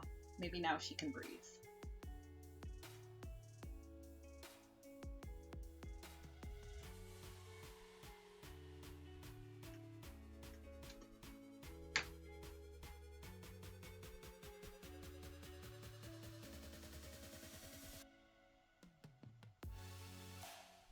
Adam Brooke. Huh, I've not heard of her.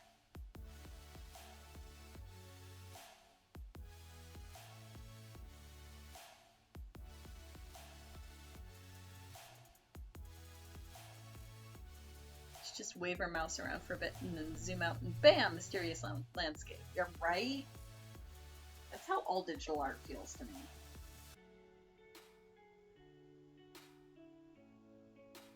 That is, yeah, that's one thing I struggle with doing digital art is I want it to be real detailed, but then every time I zoom in, I lose the sense of the whole thing. Like cross-stitch patterns are the same way. I really need to, well, because cross-stitch patterns are essentially just pixel art. Just in a slightly different format. I need to practice doing more cross-stitch patterns. Because you zoom out, and it's a beautiful garden, and then you zoom in, and it's just tiny little bits of gray and green and weird colors that you don't expect to be there. And you just go, how?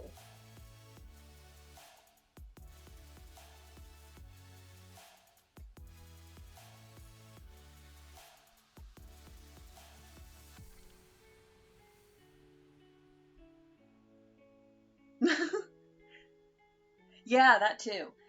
I find at least with painting, like if I'm the one physically doing the painting, like on a canvas, I can at least sort of lean backwards and get a sense for what the whole thing looks like. I have a lot more trouble with digital programs having to like manually zoom in and out and try to keep track of like, okay, this is what this area looks like. That's something I need to practice a lot more, I think. So pull out all my little diamond papers.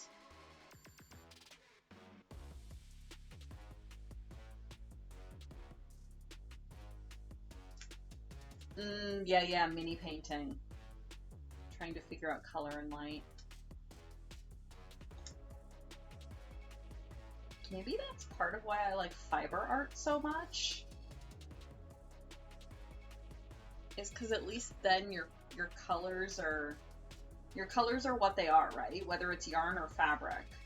Your colors are what they are, and it's usually the texture. The stitch or the combination that makes the art, which I really like, I guess.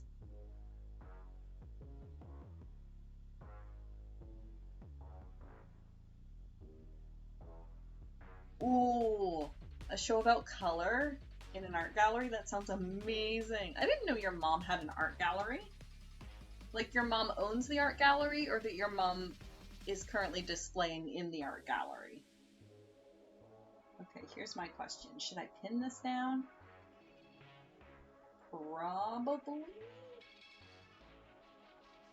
Yeah, let me get a pin. Oh, part of a local collective? That's so cool. Come here. That is one thing that I wish I had the connections and the confidence and the social skills to get into. I was part of the Ottawa Quilters Guild for a while, and then the anxiety got the best of me, and I just can't do meetings anymore. But man. Oh no! Sorry, Reverb. I'll talk to you later. Julie's parents get more and more rad every time we hear about them, right? Okay, now here's my other question. Do I want to do a straight stitch along the edges, or do I want to do a zigzag stitch over the edges? I think my solution is to do one of each and see how they look.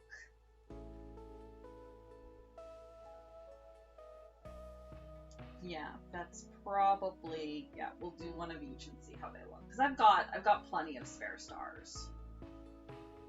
That's not an issue. Now my other question is 1/4 of an inch in going to be too long? It is. Okay, should I line up against, yes, I should line up against this instead. Okay. Muttering to myself about things. Okay. Okay. This is fine. This is totally fine.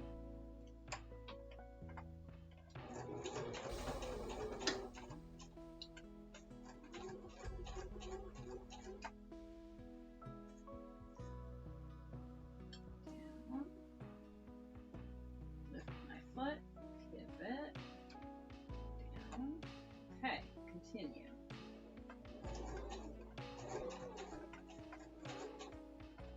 This is going to be real slow.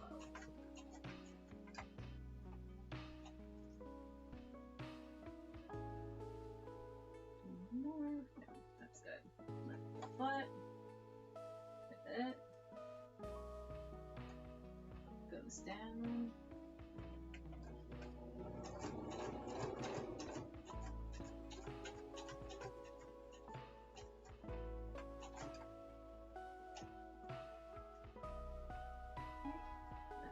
Foot, it, tucking that tail, goes down.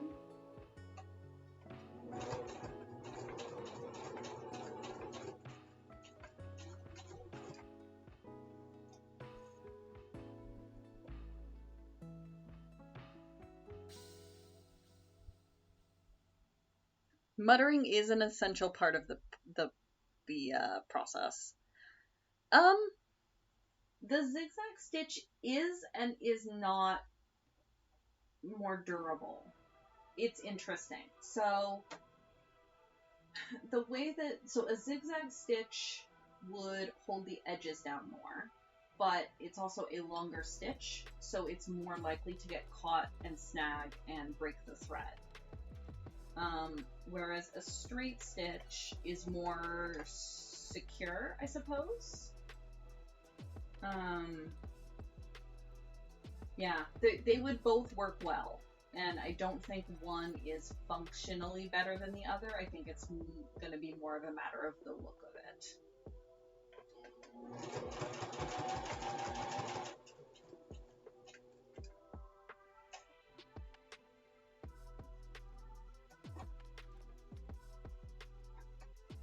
But yeah, very, very good thought for a baby blanket, trying to figure out, but I don't think one of them would be functionally better than the other.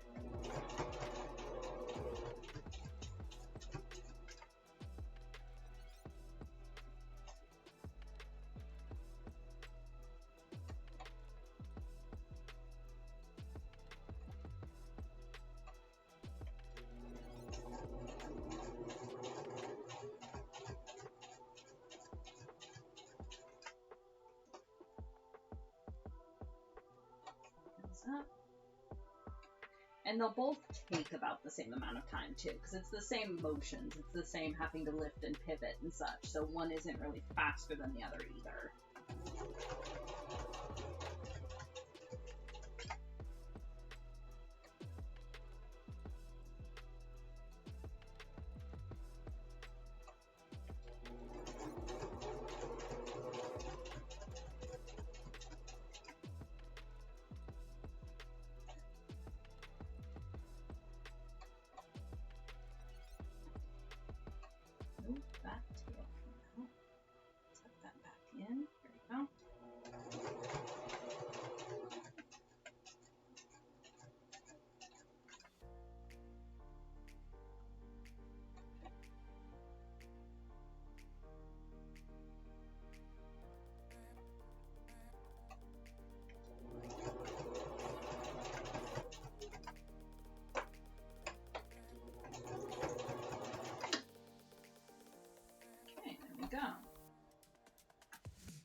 mean, the other option is I could do some of each.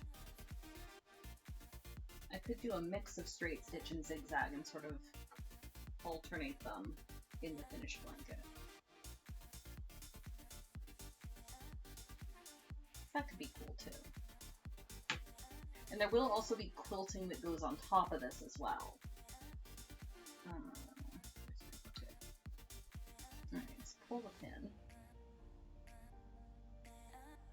So there's that one. You can see the line of the stitch that goes along the edges. So the points come up a little bit because they're not fully stitched down, but again, there will be quilting that goes along on top of it as well. So yeah, let's do a zigzaggy one, which means I have to change my foot because this is not a zigzaggy foot.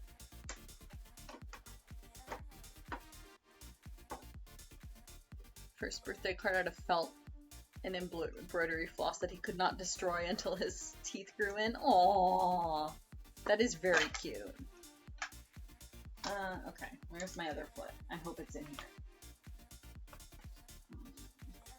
Foot. No, that's not what I want. Why is there so much shit in here? Okay, that's the zipper thing. And that's the other bobbin thing. Where is my normal foot? Nope, that is the free motion stitcher. Where's my other foot? Nope, that's the zipper foot. Did I put it in a drawer instead? Oh no! Haha! I didn't put it back in the pouch. It's just right here. Duh. All right.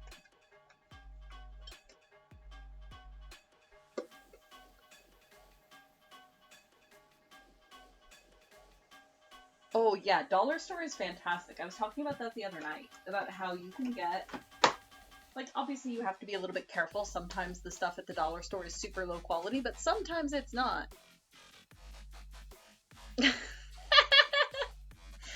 Oh, Julie, have you not seen my tattoos before? So yeah, I have this one on my one wrist. I have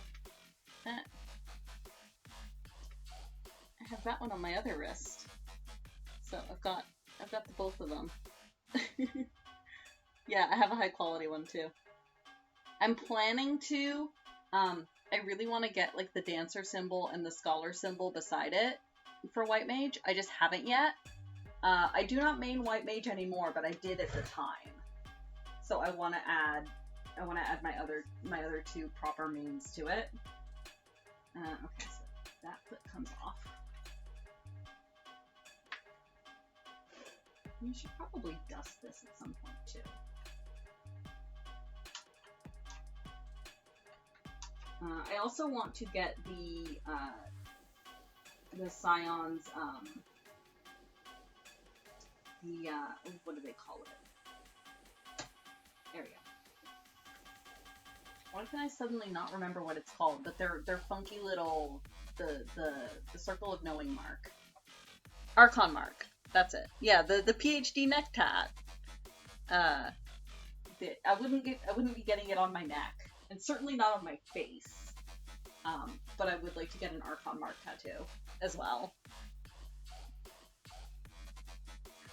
So the thing is, Randus, I would love to get a machinist tattoo if it wasn't a gun.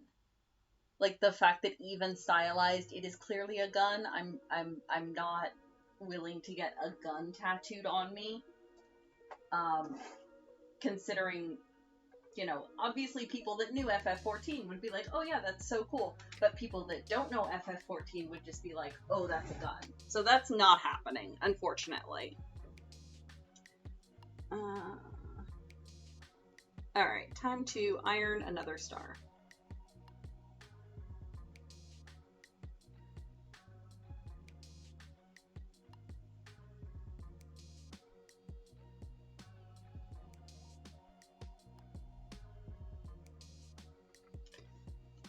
It was funny, actually just a couple days ago, one of my coworkers was looking at my White Mage tattoo, and she's like, That's so cool. It reminds me of Sailor Moon. And I kind of looked at it and I'm like, oh yeah, it does look like Sailor Moon. I'm not opposed to that. It does look a bit like the Crescent Moon wand.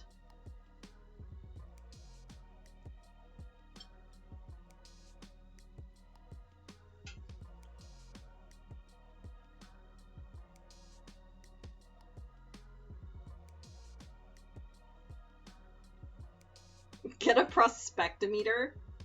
I mean, if I could find an artist really good at tattooing like metal and mechs, I would not be opposed to like an automaton queen tattoo. That would be badass.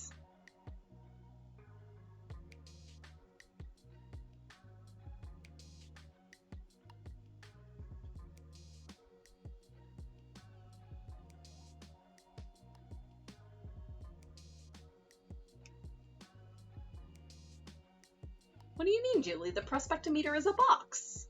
A box with magic beeping things in it. It's a box that goes ding when there's stuff.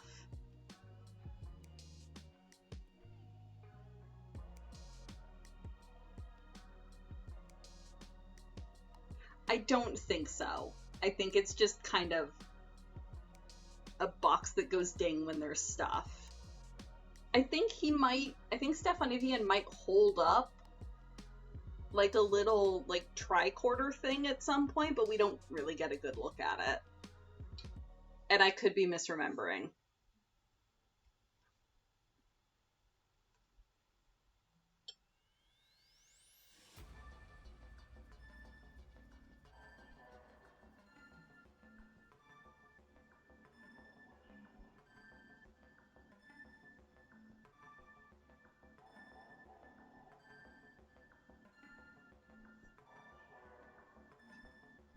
Oh my gosh, Sasha, your fur is everywhere.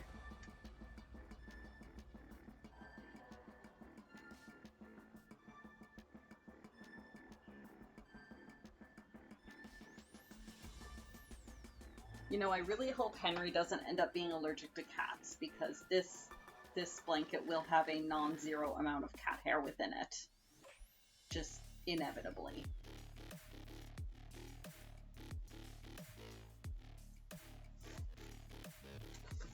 Screaming infidelities? What?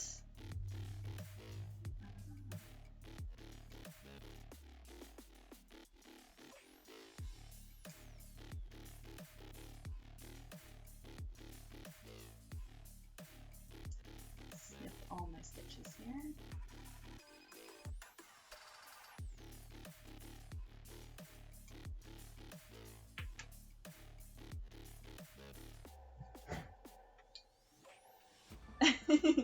I am not, actually.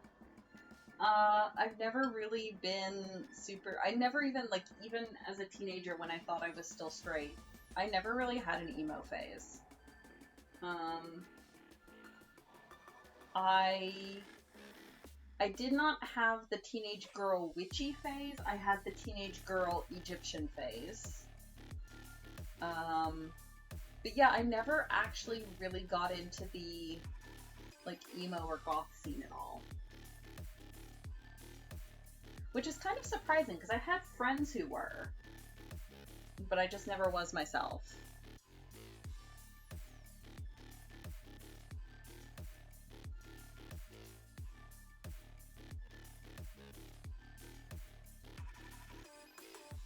I'm too great and shiny to be emo? I don't think that's true. I was the Ren Fair kid. I was the one wearing the long swishy skirts and the peasant tops everywhere.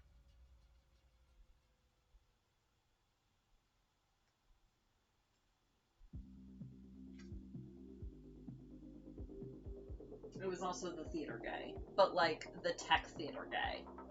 I did lighting in high school and university.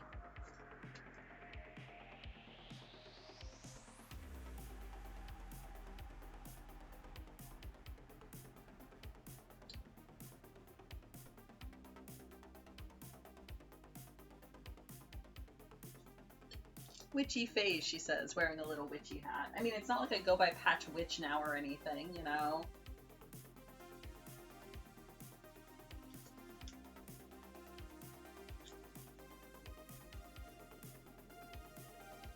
Ooh, musical theater day camp? That sounds fantastic. Yeah, I did like tech work. I was in a few in high school, but like never actual parts, always just kind of chorus. And then in university, a good friend of mine was actually a theater major and was doing stage management. So I ended up helping out with her tech a lot when she was doing stage managing shows. Just as sort of yeah, hey, yeah, I've done this before and I enjoyed it, and you're my friend, so I'll help you out kind of thing.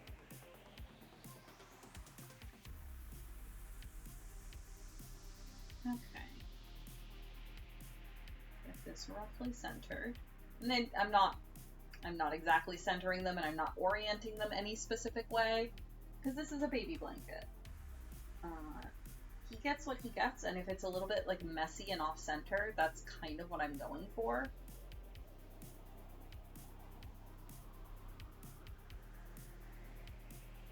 Okay, now let's see if I remember how to set myself to zigzag. So I want to do a few straight stitches first.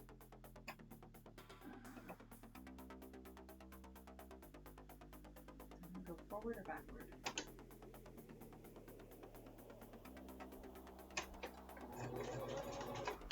Okay.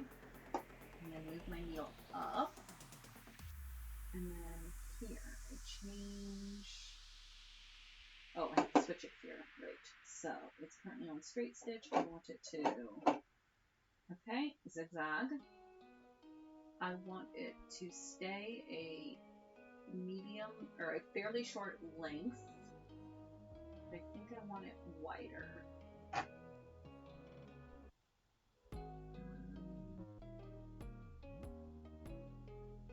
Yes. Okay.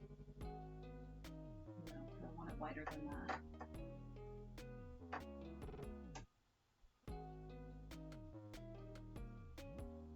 Oh, I see. Okay. No, I want it.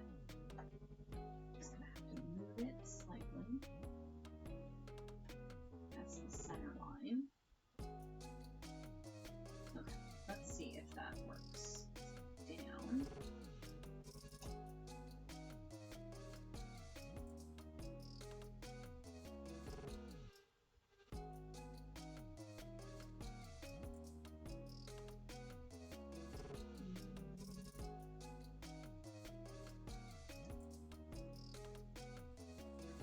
Straight. Had it set to zigzag. Okay. Did I want to switch it the other way?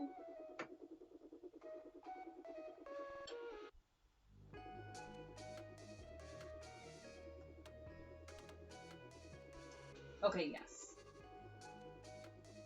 Yes, this is how I want it.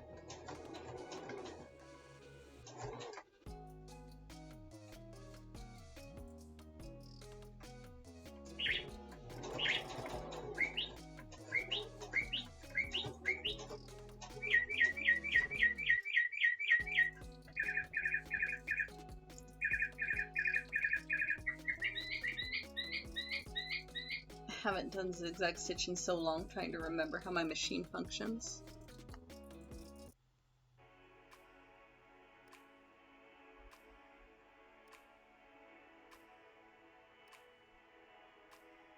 That is when I accidentally blacked out the theater. Thank you for that reminder. Okay, so going around here is going to be interesting. 2.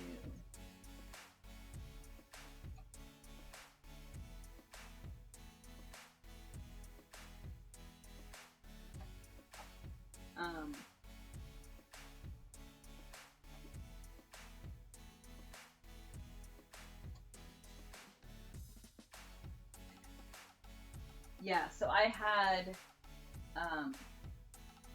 Sasha, you're wheezing again.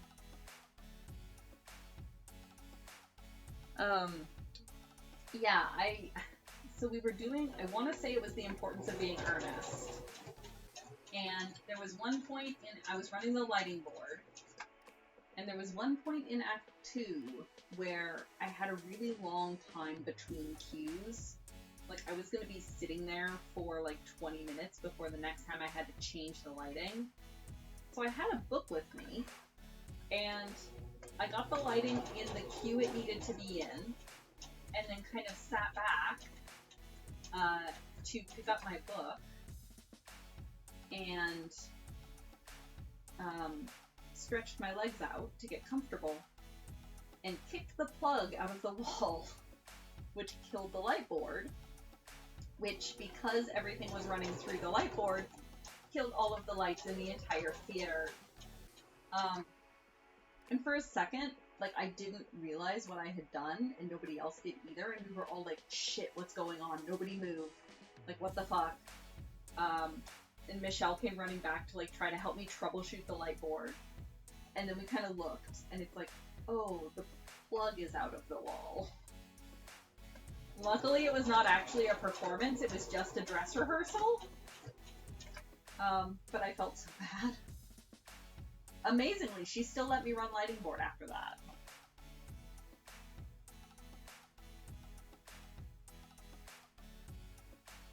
Bye, Kuma. Enjoy your errands. I hope they get done well and quickly. Yes, exactly. That is why we have dress rehearsal. So that we know which plugs not to pull out of the wall mid-performance.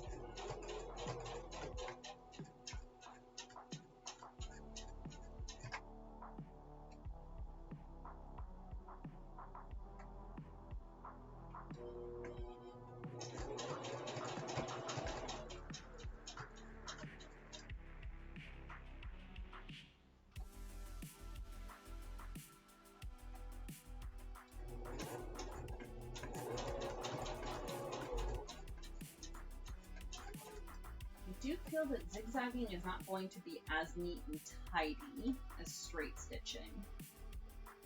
I think I might go with straight stitching. Although I was just saying I don't particularly care about neat and tidy for this, but I feel like straight stitching is going to be somewhat more durable.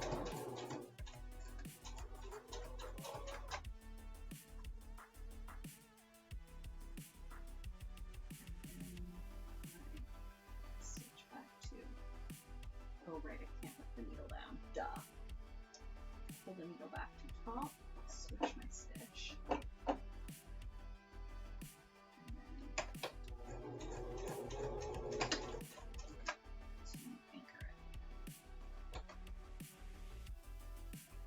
I mean, it's not terrible. It's a cool effect. I'm just not sure I like it as much as the straight stitching. I also should have picked a darker star so that it would show up on camera better so y'all could see it, but...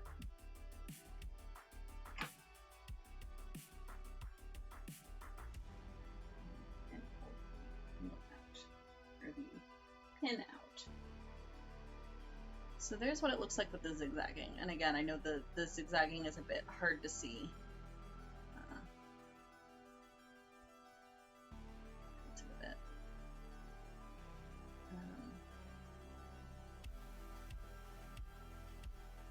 I was thinking that the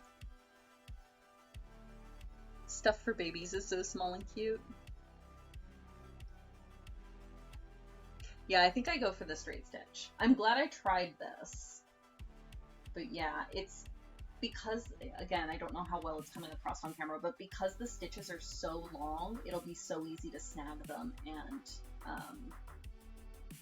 break the threads. Again, with the quilting over top of it, it will still hold everything together, but I think the straight stitching is going to be a bit more durable, now that I actually see it laid out. Okay, cool, that's decided. Babies are so much work. I don't dislike babies, but I do know that I could not have babies myself. Kara and I are both in agreement about that, luckily, and that's something we've always known. It's like, yeah, we like children, but we cannot, for various reasons, have children of our own, we would not be able to handle it. I'm so happy that I have that I have a nephew, and hopefully more nibblings eventually. I will spoil the crap out of them. If my friends start having children, I will spoil the crap out of them. But I need to be able to give the child back. Babies are a very long-term craft project? Kitsune, no.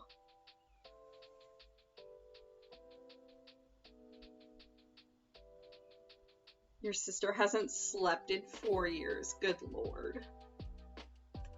Yeah, yeah.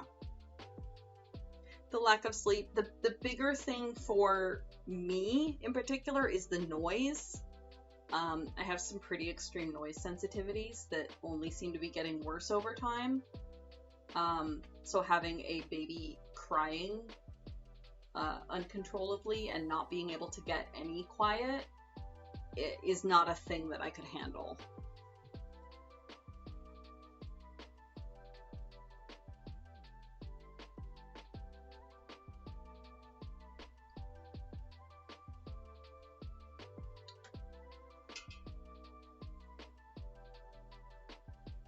So much fun to be part of the village. Yeah, exactly. Like, I'm happy to help out with my friends' kids or my siblings' kids. If they need the help, I'm there. But I could not handle one permanently that is, you know, my responsibility, if that makes sense. Worse, it's a co-op project? Oh no. It's true, though.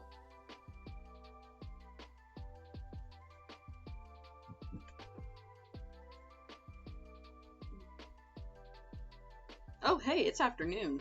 Jeez. I did the burb and totally didn't register that that was noon. Goodness.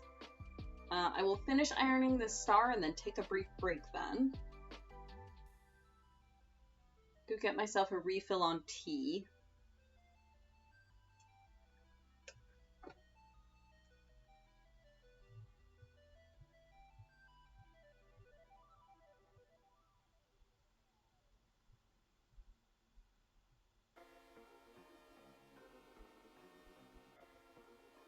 Hydrate. Thank you, Merlin. Felt your ears burn? Did you actually? Julie was checking out your portfolio and giving you compliments.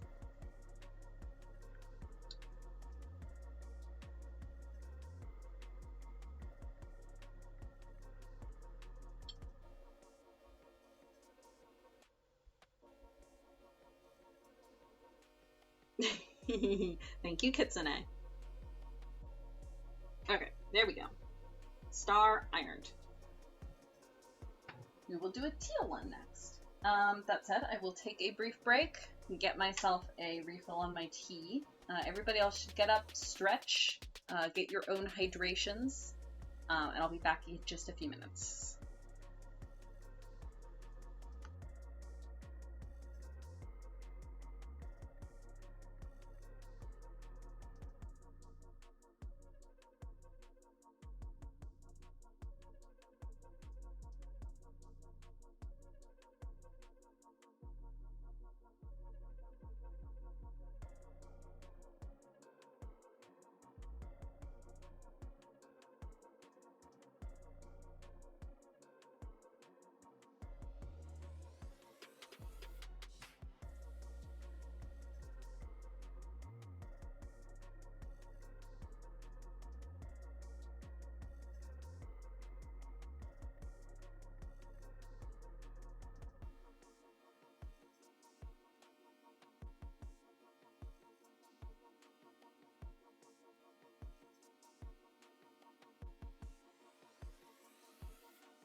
Oh, I am back with tea. Oh no, slightly too late, Kitsune. Fabric. That's what I need.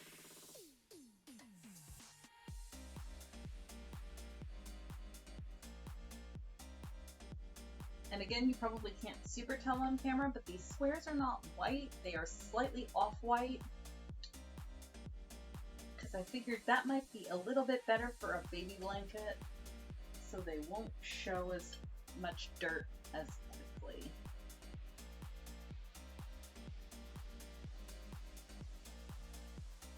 Hi. What? What? Come here. Hi. Come here. She followed me downstairs when I got tea. Now she's back. Hi. Sasha. Exactly. They'll be even more off-white once the baby's gotten to it, so I figured starting out creamier is probably better than starting out stark white. Fluffy baby. Hi.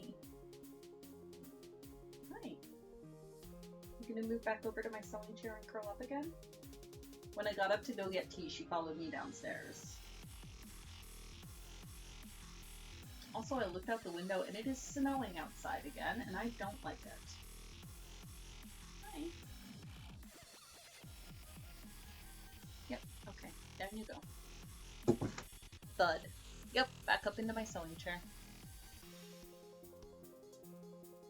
Nope, she has turned one circle and sat. Sometimes she turns 2 or 3 circles. I tease her that she might be part doggo.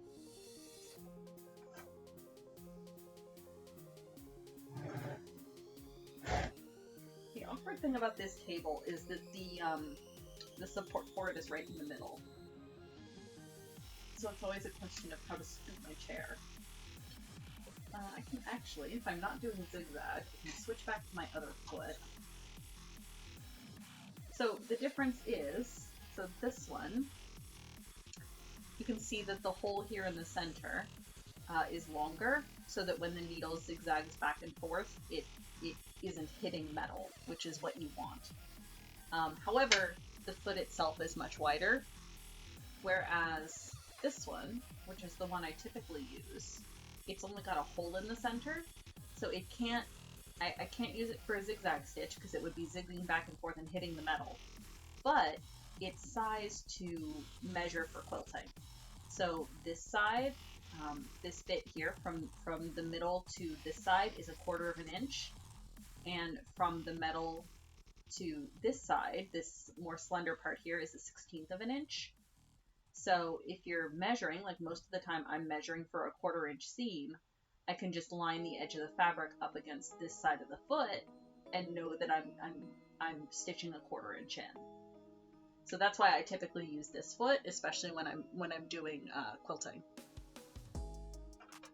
So put that one back on.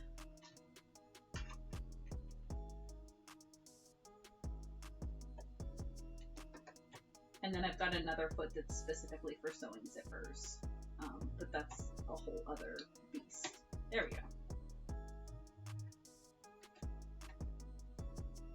Just put that right back under. All right, there we go.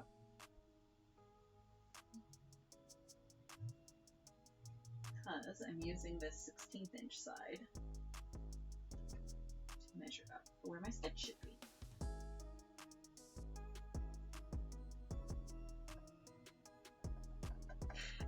This is, so it's sort of a quilting machine.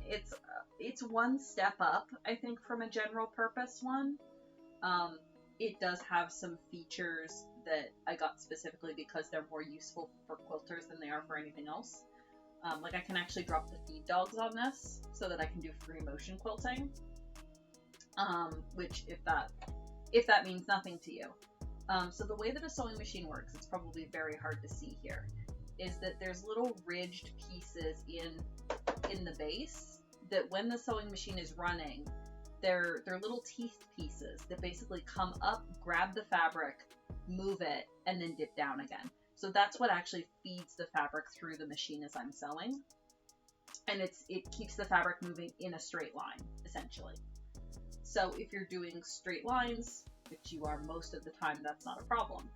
But if you want to do what they call free motion quilting, like if you've ever seen quilts where it's got like cool swirly patterns in the quilting, you can't do that with the feed dogs pulling your fabric straight. So what you can do, what this machine does, is this machine has a feature where they'll actually pull those pieces down so that they're not pulling the fabric when the machine is running, and I have to control the fabric. But that's how you get free motion quilting.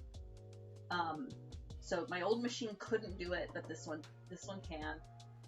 This one also has a fair amount of other stitches. Do I have room? I should have room. Let's see if I can actually turn her here. Oh yeah, you can kind of see. So this one actually has a fair amount of other stitches, that are programmed into it. So I've got my zigzag stitch here, I've got fancier zigzag stitches, I've got satin stitches, I've got a lot of other stitches that I can pivot to that are more useful for quilting and fancy embroidery. I could technically do embroidery on this machine, it would just be manual because there's no computerization, there's no programming aspects to this machine, which I don't want those. Like, I don't want a computerized machine, I want a mechanical machine. I just want one that has a few other cool features to it. Oh yeah, so what you probably mean by quilting machine is you can get a long arm machine. So this one is just a basic home standard machine. So I've only got so much space here. So if I'm trying to quilt, like the baby quilt will probably be okay because it's smaller. If I was trying to quilt an entire quilt on this machine, if I was trying to quilt the middle of it and have like the bulk of the rest of the fabric bunched up to try to like pivot it through here is almost impossible. So they make what's called long arm quilting machines, where this section of the machine is extended. Like, it can be a good 2-3 feet in length between the chassis and the needle. So you have a lot more room to maneuver big bulky piles of fabric around. I would love to get one of those someday, but yeah, they're so expensive and they take up so much room. Like, they are massive.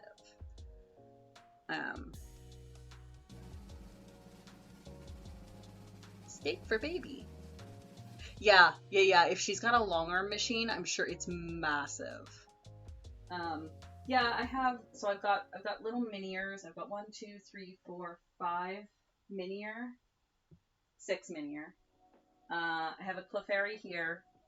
I have the one here, which I should be able to tilt up and show you,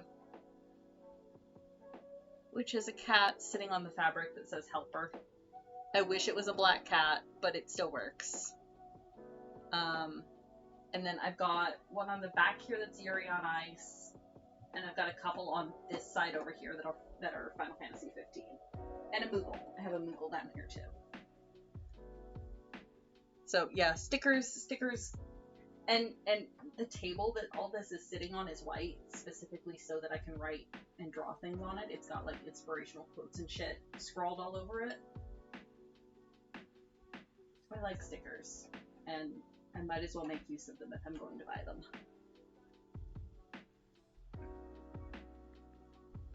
Barely had room to maneuver in there because the quilting took up so much space. I believe it. I mean, you can kind of see all this over here. Like, this is an entire 6-foot bookcase. You can tell there's fabric on these shelves. Yeah, there's fabric on all the shelves. Well, no, I shouldn't say that. I've got 1, 2, 3, 4, 5 shelves of fabric, 1 shelf of book, no, 6, well, so 5 shelves of loose fabric, 1 shelf of books, like quilting books and sewing books.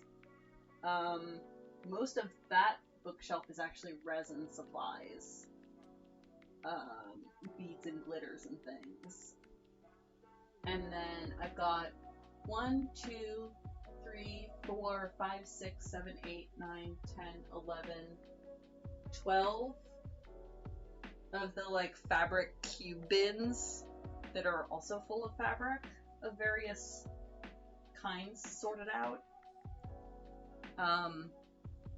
And that's just the fabric side of the room. That's not even going into the yarn. Because there is also a lot of yarn.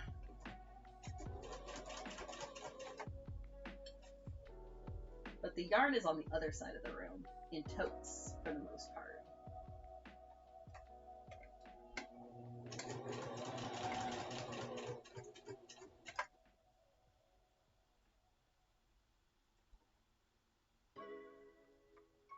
I could probably go one more stitch. Yes, good.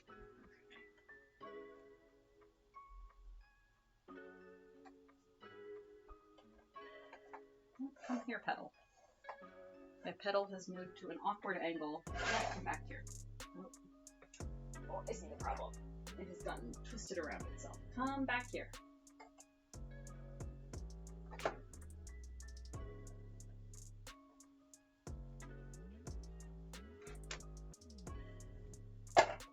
That's better.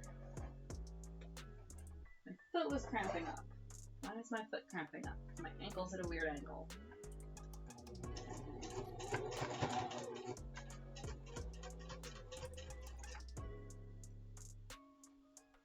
The craft stash. Yeah, and at least now it's all contained in one room.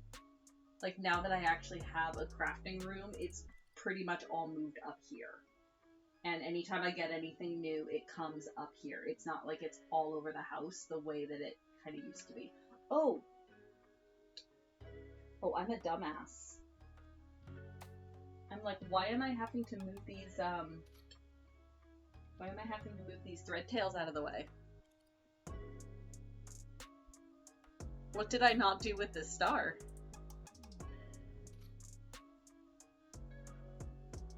There are still papers in this. Whoops. Oh, and the needle's still down. That doesn't help either. It's fine. Oops. This is why I have a bajillion spare stars. And this one is still salvageable. I'll just have to rip that seam out and then take the papers out and then redo it, which I will do later. Oops. I even thought before I went on break, I'm like, when I come back from break, I have to remember to remove the papers from that. And I did not. Yeah, it's easy. It's just a matter of ripping out the seam and then taking out the papers. Press Control L and quick load from the last save. We totally, yeah. Oh, I wish. Believe me, sometimes I wish, Kitsune. It would be so nice if you could do that with crafting.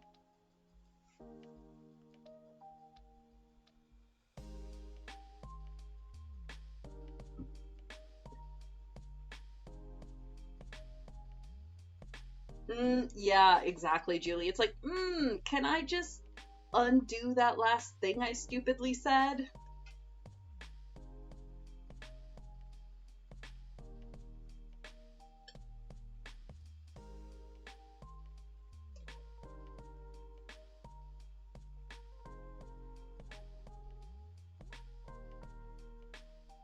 Undo Tinder? Yeah. I'm very, very lucky in that regard. I think I only ever had 2 sort of serious relationships before Kaylee, or Kara. But I think some of you have heard me say before that Kara and I have known each other more than half our lives. So I never really had to do the dating thing, because it was always just Kara.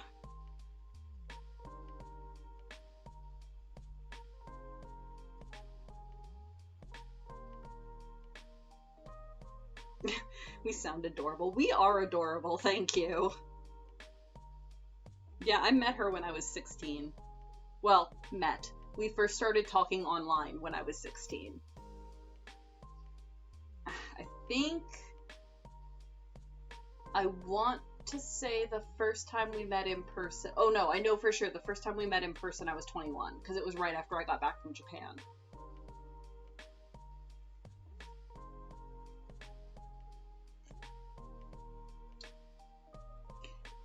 Um, thank you for understanding, Julie.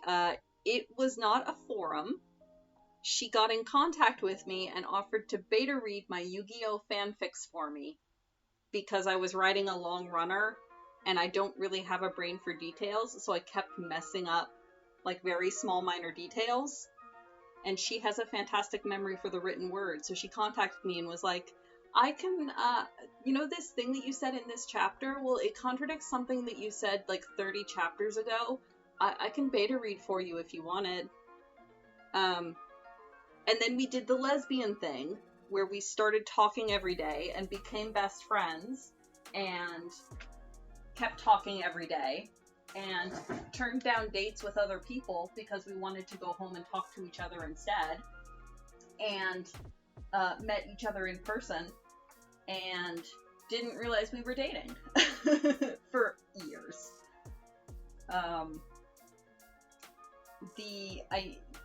I remember actually the exact moment that I knew I was in love with her, because I had flown up here to go to Anime North in Toronto with her, and then we took a Greyhound bus from Toronto back to Ottawa, where she was living, so that I could spend the rest of the week just like, hanging out at her house and sightseeing and stuff. So we're on this Greyhound at like 10 or 11 p.m. It's pitch dark. I have like my headphones in listening to, whatever. And she falls asleep on my shoulder. And I'm kind of half asleep too. And I very distinctly remember thinking, like, my ass hurts and my arm is like completely falling asleep, but I don't want to move her because she's asleep. Does this mean that I'm in love with her? And I kind of thought about it and decided that, yeah, it did mean I was in love with her. And I was too chicken to say anything for the rest of the week. It took like another 6 months before we officially started dating. Because we're ridiculous. It is the cutest, gayest shit. So that was in like May, because that was on our way back from Anime North. So we did the rest of the week. I went home, and then the following winter, so like the following January, she came down to visit me for another anime con, this time down in Ohio. And that entire week I spent, so again, she flew down for the convention the first weekend, and then came back to my university and stayed with me in my dorm room for the week, just to, hang out and stuff and make the trip worth it. And we both caught con plague. Like, we spent that entire week, like, I remember just curled up in my dorm room, watching Doctor Who, with literally a trash bag sitting between us, because we were both blowing our noses and, like, coughing so often that we were going through literal boxes of tissues.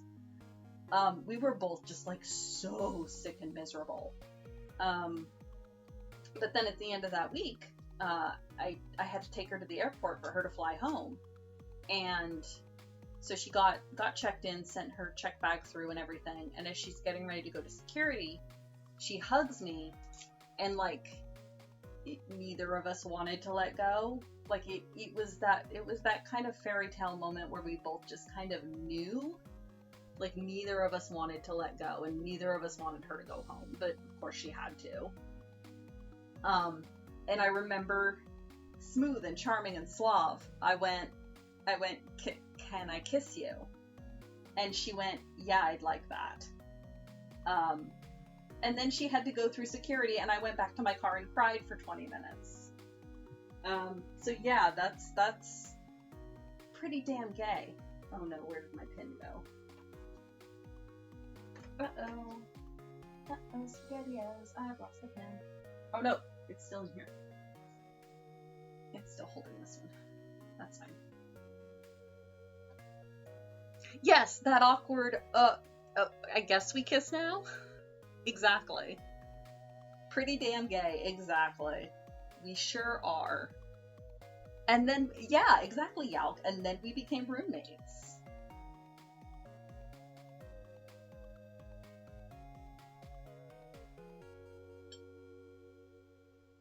So yes, we are, in fact, that gay weeb love story.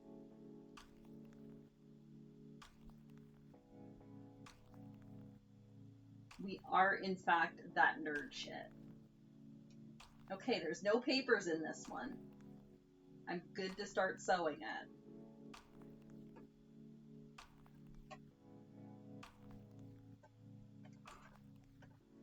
I pronounce you 10 at 1 and 10 at 2? Pretty much.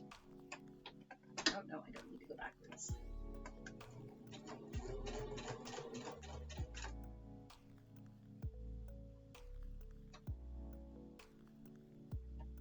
I mean, yeah, because we moved in with each other in 2012, and it took us until 2019 to get married, so, you know, it's fine.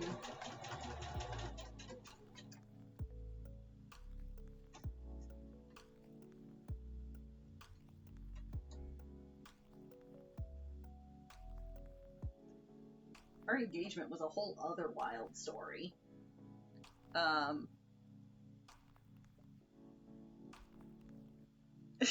Oh no. Resolved to stop dating friends because it messed with the social circles, and then one day you were like, shit, I like Max. Fuck. Welp. Yeah. Yeah. You two are so cute together, though. Like, Jesus. And you seem to make each other very, very happy, which is the actual important thing.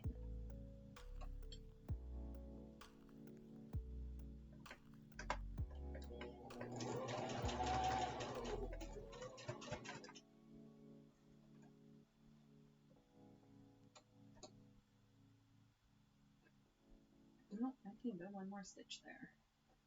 If I pivot it and... Why is my needle that far to the side? Oh, because I messed with it up here. Okay. Fix that in a second. Pull the needle up. Readjust my centering line. I need that to be in the center.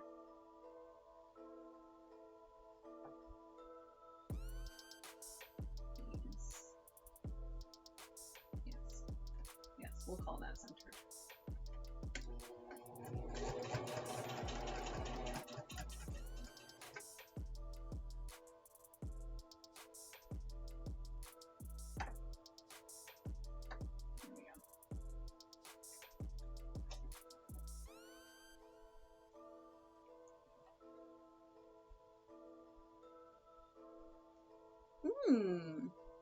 Enjoy, y'all. Have fun. Have a good rest of our Sunday, or else I'm sure I will. I'm probably gonna go downstairs and play Dwarf Fortress after this, so it is what it is. Yeah, exactly. Like, watching you two cuddling together on Desert Bus was the most wholesome shit I've ever seen. It's like, aww. I know those cute nerds.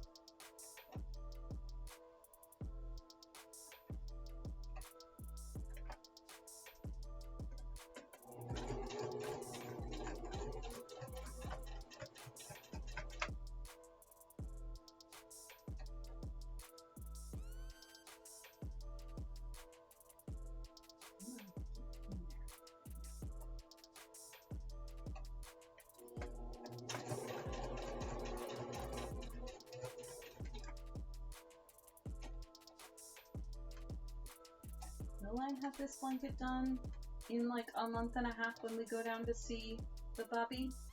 I should be, actually. Because as you can tell, these, like, now that I've actually got the stars made, this part doesn't take much time. And the actual quilting won't take much time. I just need to actually make sure I'm doing it.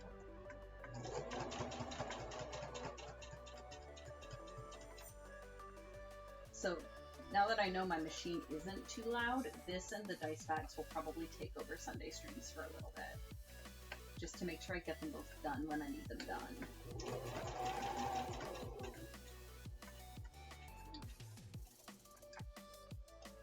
This point might be a little bit bent. That's okay. I'm a little bit bent.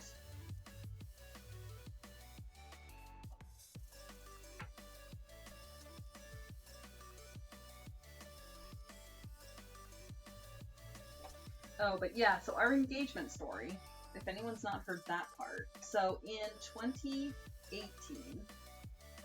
I had kind of, like, by then, we'd been living together for like 5 or 6 years, 6 years, and I was already kind of thinking, like, man, like, I really love Kara. I'm gonna spend the rest of my life with her. I would love for us to get married. But I also know, because she had, like, always said that she never wanted to get, like, even before we were dating, when we were just friends, she had always said she never wanted to get married. Because her mother has gone through a whole series of bad relationships. Her relationship with Kara's father was terrible. And she was luckily able to get out of that one fairly quickly. But she went through a string of not great relationships that Kara watched her go through. So Kara had always said, you know, no, I'm not ever going to get married. And I knew that. But in the fall of 2018, on Halloween, actually, another pair of lesbians that we're really good friends with also got engaged. It was the cutest shit. So they're both super big into Halloween. So Katie, while Britt was at work, Katie had actually gotten like 4 giant pumpkins and carved "Will You Marry Me" into them, and had this whole setup in their living room, so that as soon as Britt got home and opened the door, there was just this giant setup of like fall leaves and pumpkins that just said "Will you marry me?" It was the cutest shit I'd ever heard.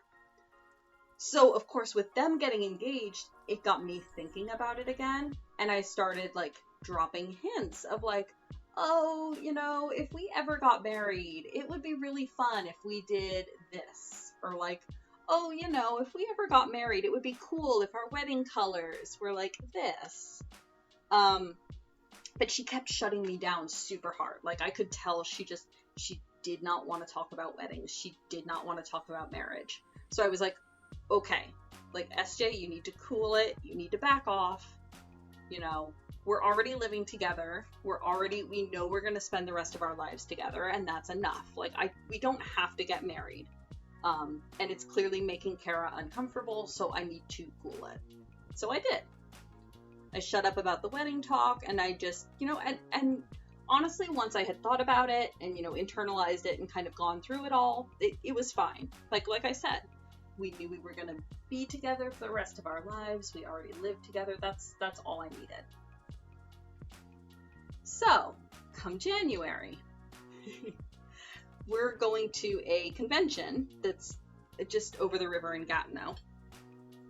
So common law is a thing. The thing is, Randus, at least in Ontario, the common law laws are basically that you have to be living together with either just the two of you or like just the two of you and your kids. Like, it has to be immediate family. And we always had roommates. Like, we were always living with first we had other roommates and then Jade moved in with us. So because we were living with other people that we were not related to, we wouldn't apply for common law.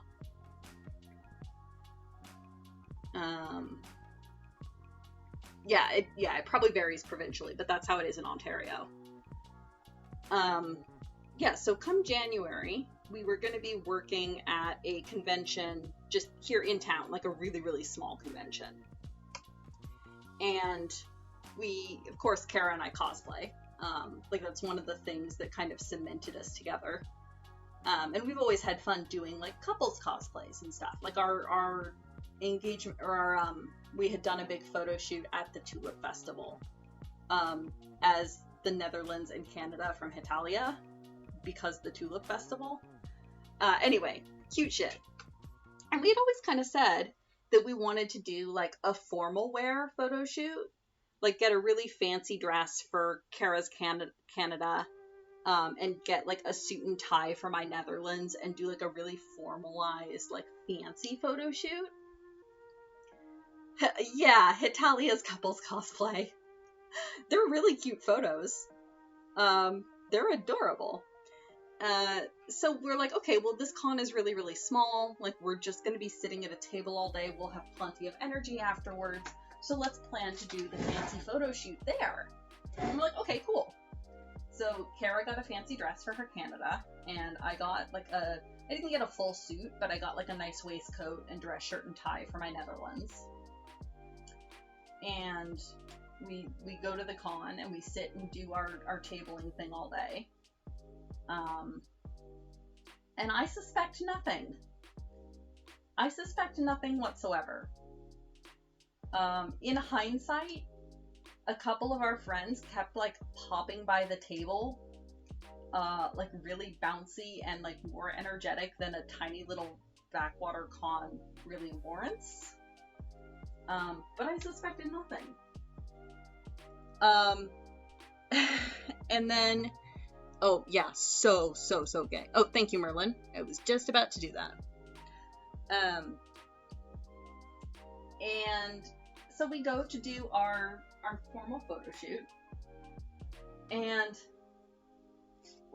well, first, so we had, because we were stuck sitting at the table all day, we had asked a couple friends of ours, like, hey, can you go scout around the convention center, find, like, a cool backdrop or, like, a cool area for us to do this photo shoot? And they were like, yeah, sure, absolutely. And our friend Al was going to come get us when the dealer's room closed and take us over to whatever location they had found. So right before the dealer's room closes, Kara has to run to the bathroom. So when Al comes by the table, Kara's not there. And Al stops and gets this deer in the headlights look. And they're like, where's Kara? And I'm like, she just went to the bathroom. Like, what? But it's fine. But later on, Al told me that they were afraid that Kara had, like, gotten cold feet at the last minute and booked it. But no, she was just in the bathroom. Having a minor nervous freak out, it turned out, but fine. So Al leads us over to this place they had found for the photo shoot. Sorry, I need to take a drink. I'm talking a lot.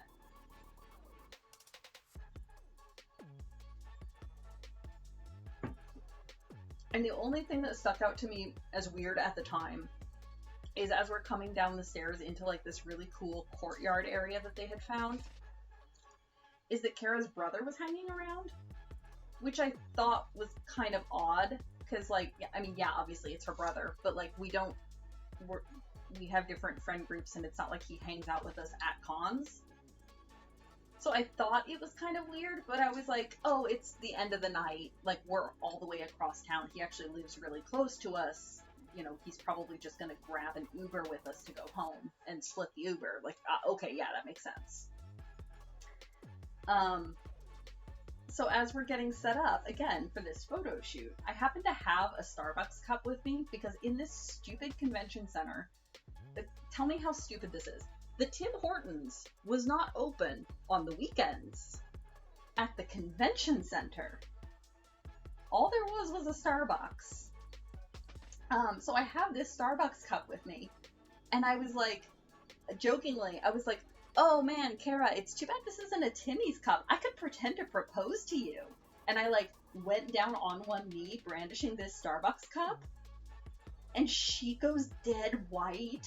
Like deer in the headlights, and there's just this silence from all of our friends that are hanging around, and then they all start laughing like, ha, you know, the real nervous laughter, and I was just like, okay, it wasn't that funny, but alright, whatever, you know.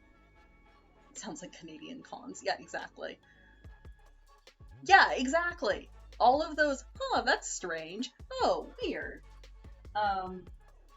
Also, I should note, there was a staffer lady hanging around, but I kind of figured it was because, like, you know, there was a whole big group there was, like, probably 20 of us there. Which, again, I didn't really find that odd, because we all, like, hang around all the time. If Kara and I were going to be doing a photo shoot, of course it makes, you know, one of them was our photographer, that was a friend of ours, so it makes sense that everyone else was hanging around. That wasn't a huge deal. So our photographer got set up, did some test shots. They had found like this little fountain area and laid out a bunch of like LED candles along the edge of the fountain. Like it was romantic shit. So we were like, oh, so our photographer was like, oh, I'm just gonna do like a few test shots, like, you know, to make sure the lighting's correct and everything. Like, you know, just do whatever while I'm getting set up. So Kara's like, okay, cool. So she grabs me, and her brother, of course, is in on it and starts playing a song out of his phone. And so Kara grabs me and starts just kind of like twirling me around and like dancing and stuff. And she's like, oh, can you tell what this song is? And it was just playing out of Lee's like phone speaker. So I couldn't, like, it sounded familiar, but I couldn't place it. So I was like, no, not right off the bat. Like, what is it? And she goes, oh, it's Kiss Kiss Falling Gay, which is Kiss Kiss Fall in Love from Ouran High School Host Club. But like a really pretty instrumental version. She's like, I thought maybe we could play it at our wedding. And she steps back from me, and I swear to God, if you knew Kara, this is the smoothest shit. Like, I would expect her to like trip or something. Like, I love her, but she's a klutz. But no, she perfectly smoothly like backs up, goes down on one knee, whips a ring box out of her pocket, and offers it to me. And the first words out of my mouth were, are you fucking kidding me? Chiefly because I had just been making the joke about, oh, I should propose to you. And also, in backstory, I had always thought, like, oh, if I was going to propose to Kara, I would want to do it in cosplay at a photo shoot, because that's such a part of, you know, how we have fun together and stuff. But I could never do that because it would be too public for her. She would get embarrassed and kill me. So the fact that that is then how she decided to propose to me just kind of blew my mind. So yes, the first words out of my mouth were, are you fucking kidding me? And her eyes kind of went really, really wide. And I was like, yes, of course, yes. Obviously, yes. So, and then the staffer that had been hanging around, you know, of course, you know, Kara gets up and puts the ring on me, which, this ring, actually, which is a feather from Tsubasa Chronicle, which is another one of the first fandoms that we ever got into. And so, of course, all of our friends are, like, swarming around us to congratulate and everything. Turns out that one of our other friends had a Zoom call open with a couple of our out-of-town friends also watching us.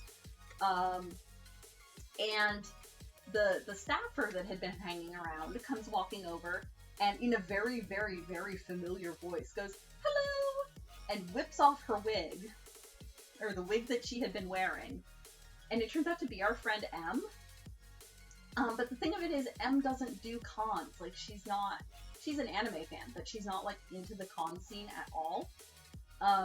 So she knew that if I saw her at a con, it would be, like, it would trigger something. I would know that something was up. So she had borrowed a wig and worn, like, clothes that were completely different from what she would normally wear, and was just kind of lurking around in the background so that she could see us get engaged, but not tip me off. Turns out Kara had been planning this since the summer before, and that's why she kept shutting me down every time I brought up weddings, because she didn't want me to get the idea to propose before she managed to pull off her plan. There was a Facebook group with like a dozen people in it, and everybody kept it a secret. I legit, like, other than those couple of things that were kind of tipping me off that something was weird day of, I had no idea.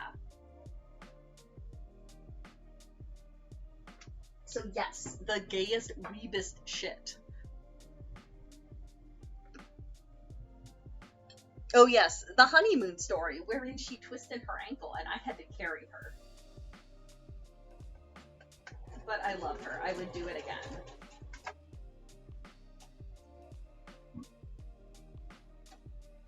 So yes, we are in fact the gayest weebs.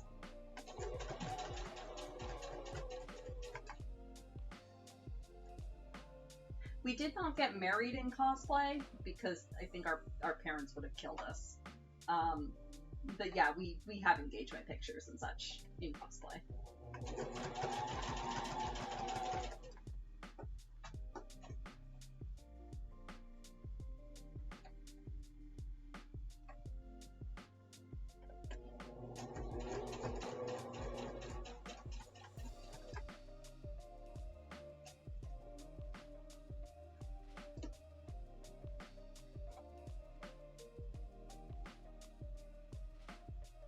Could probably sneakily do Clamp or Sailor Moon cosplay for a wedding. Probably. Like I said, my wedding ring is weeb. Well, it was my engagement ring, and then when it came time for us to get married, we decided that we didn't really want to get new rings. We just kept wearing the same ones. So yeah, mine is like, so mine's fully feather shaped too. But it's the memory feather from Tsubasa Chronicle. And then Kara's is also Tsubasa. Well, obviously this was done as custom from a local jeweler, who actually was also a Tsubasa fan. So when Kara described what she wanted, the jeweler was like, "Oh my god, yes, that's amazing." Kara's is also Tsubasa themed. Hers is a gold band, because she has a silver allergy.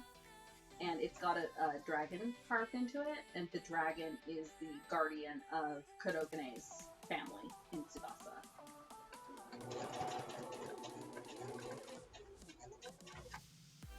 I told her I was getting the guardian dragon because she needs all the help she can get.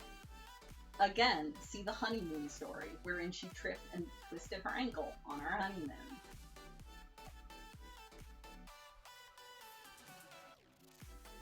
Bye, Julie!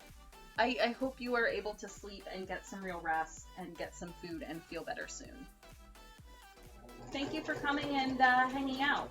I always appreciate when you show up. I love it.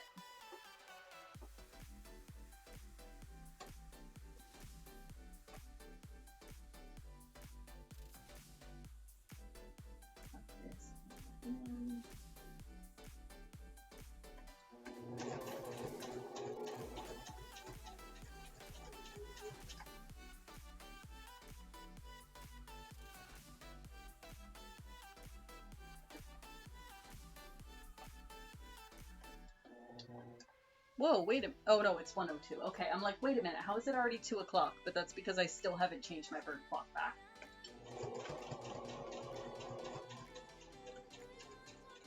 I had a moment. I glanced up at the clock and I'm like, it's 2?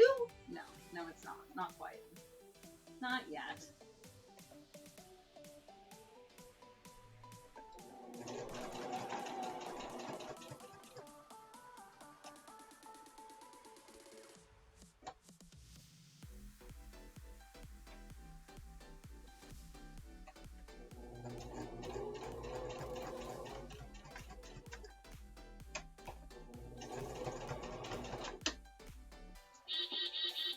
There we go.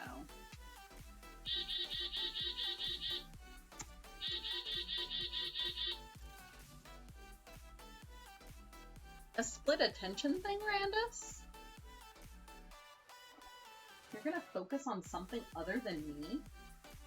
How rude.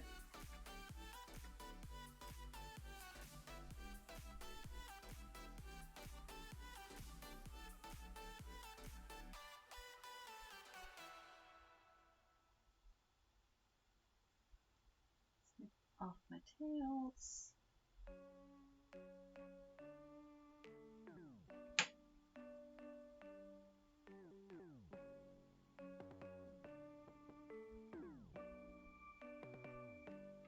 So that's 3 successful ones.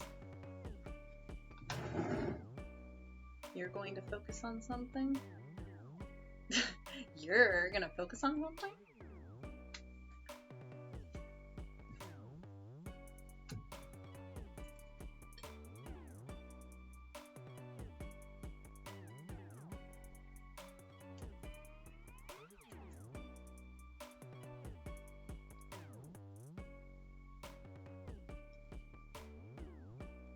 Oh, the ADHD is playing nice. Man, take advantage of that while you can. Me remembering halfway through a sentence that the microphone is behind me.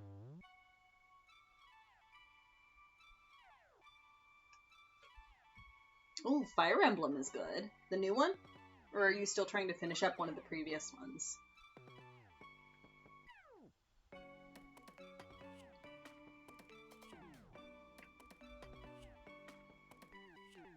Like I was saying, once stream is done, I will likely go downstairs and boot up Dwarf Fortress. Again.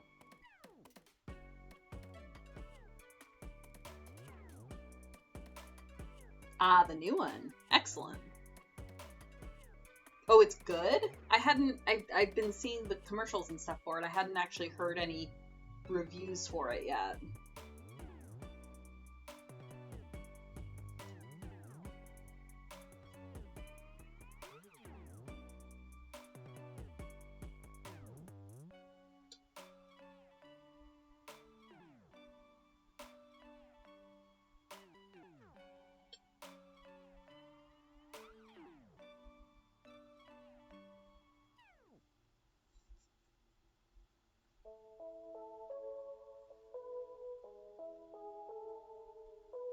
Okay, well that's good. Like I said, I hadn't actually heard anything about it besides that it was out.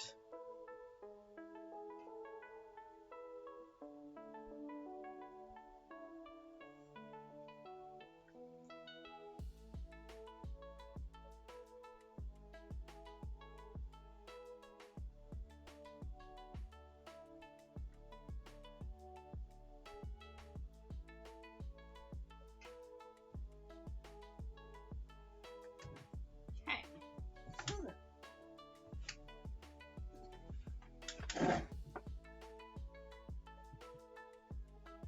Take myself another drink of tea.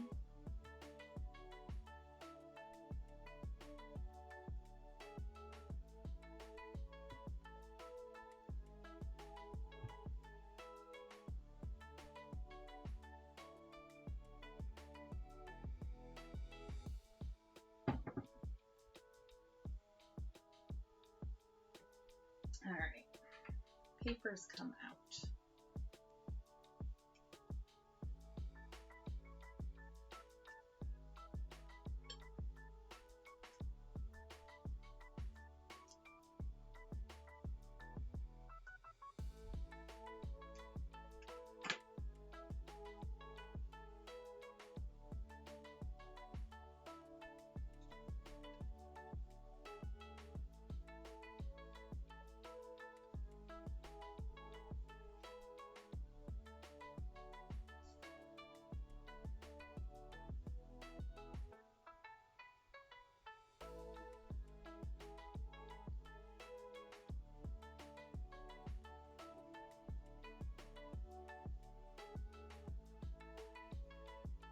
I want more actual game to engage, rather than all of the around game stuff that Three Houses had.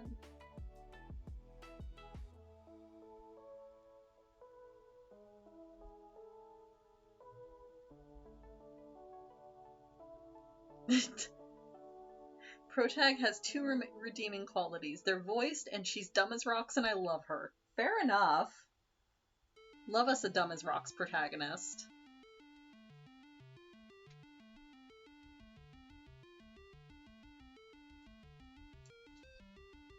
See also my dumb as rocks. Oh my god. Okay, so I forgot earlier one of the best parts of yesterday's D&D session. So, remember how when they got into the alchemy lab, Bram was very focused on that last door because they weren't sure what was on the other side and they didn't know if anything might be coming through it. So he was very focused on guarding the door up until Clint threw a failed potion of invisibility at his ass. So turns out, when they were finished clearing the alchemy lab and they were like, okay, we should check this check this door, see if there's much more to this fortress. Bram opens the door and is greeted by a table, because turns out that's the other side of the door that he and Landon had barred on their way out before. So everything was fine. But just the fact that he was very fiercely guarding a door that they had already seen the other side of and barred themselves. Or barricaded themselves, I guess.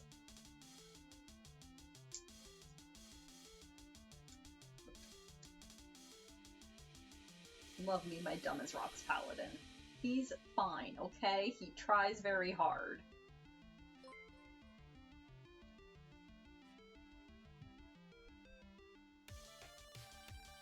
Hey Muja! Hello! Resubscribed for 8 months. Thank you very much. I am doing actual machine sewing today. Working on baby blanket for my nephew. I can get these pieces to lay nicely. Come on. There's my pin.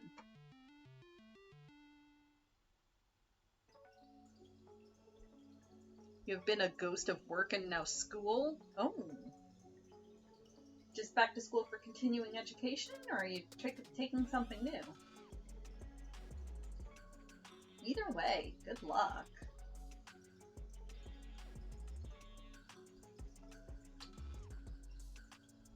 Alright. Get in there. Fold down nicely, please.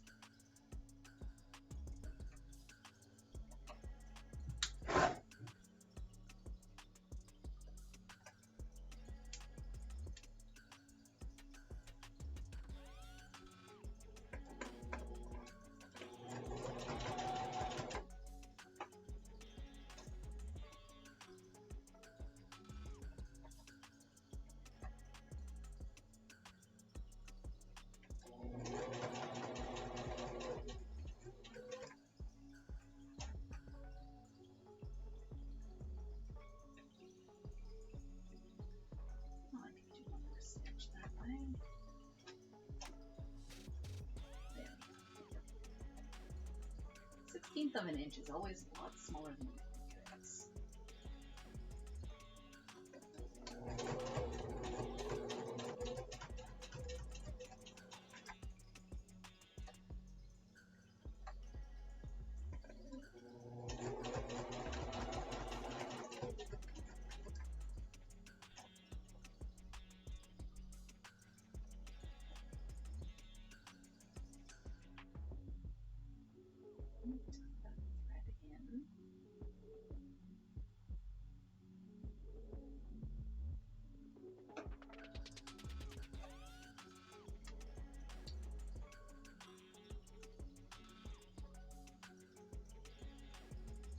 Ooh, final 40 credits for your bachelor's in accountancy? Congrats!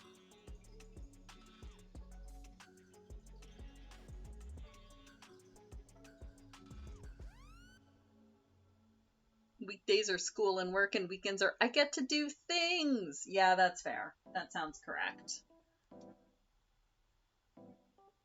Brain cells are optional and need to be shared between the group, and the nerd crew needs them more than the muscle. I mean, yes, that's very true.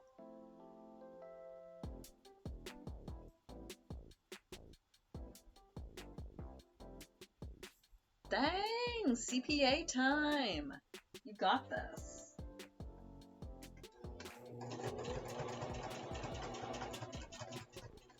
Yeah, no, I love that Bram is dumb as rocks. He's still smarter than Cherry, though. Like, Cherry, I literally designed her to be a dumb horse girl.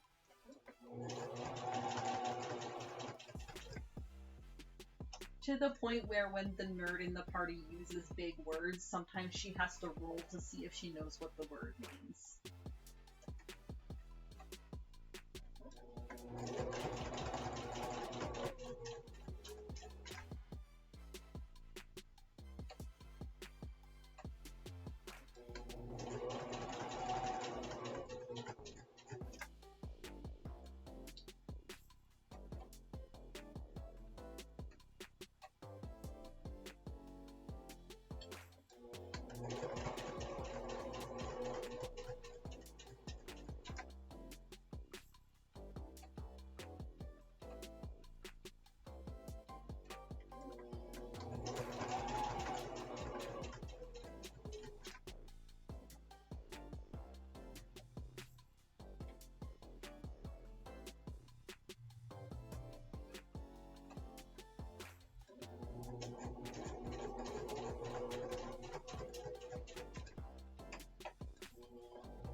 Oh man, yeah, I've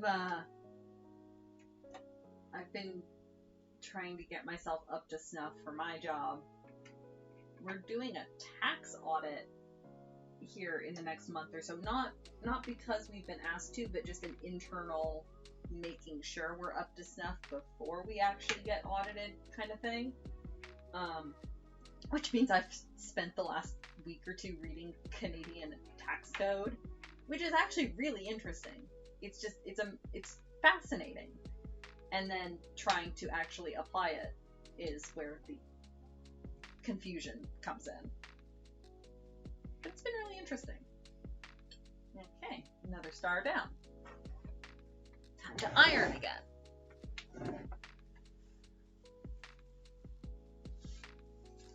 Yeah, no, it's going really, really well. So far so good. I'm picking stuff up. We sort of have, there's two of the ladies in the finance department are kind of like my department's go-to people. So I've become pretty close friends with them. Well, because of course, like, they do the finance and the accounting side, but they don't necessarily know how our department actually functions. So they'll come to me with questions about, like, okay, well, how do you get these numbers? Like, how do these, how do your various accounts actually work? Like, what do you use them for? And then in return, they teach me, like, okay, well, here's how we do the numbers, and here's what is required, and such and such. It's been pretty good.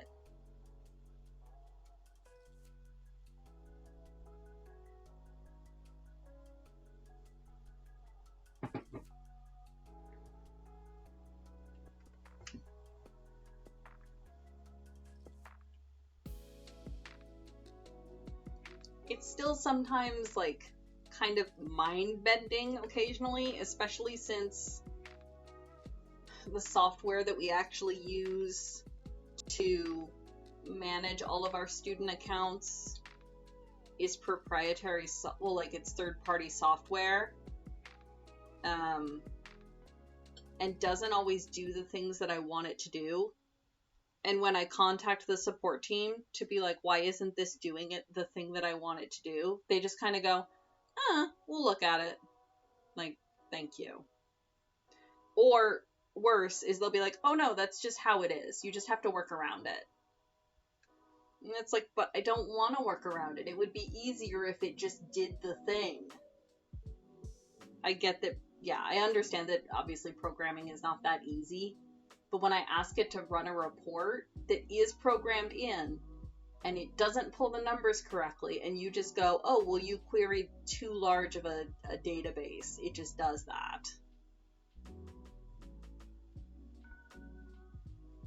Like, I'm sorry, when you sold your software to a college, you should have figured that we would amass a large database that maybe would need to be queried reliably.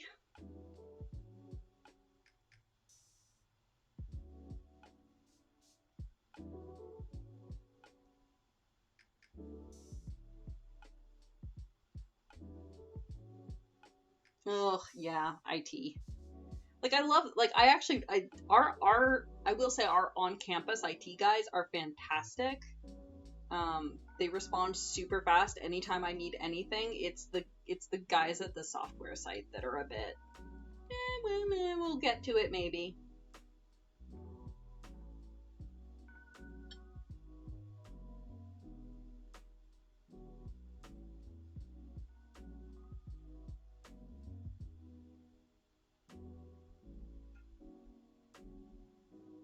Oh, Excel. Excel is fantastic.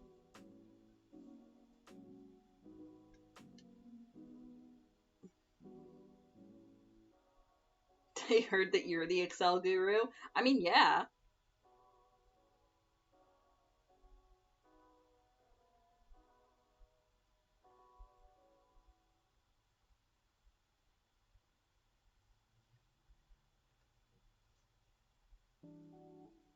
Someone has to be, that's true.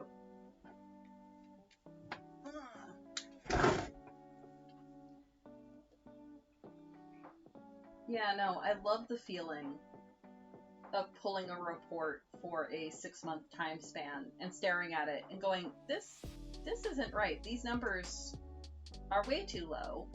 Why is this account balance showing 0? I know for certain there's a balance in there. Pull the report for just that account. Yeah, that's right. There's a balance in there. pull it for all of the accounts for 6 months. No, it's not showing a balance here. Ask the software guys. Their response was, oh, your database is too big. It's probably skipping over data when it tries to run the report because your database is too big. My problem with that is that it doesn't give me any sort of an error when it does that.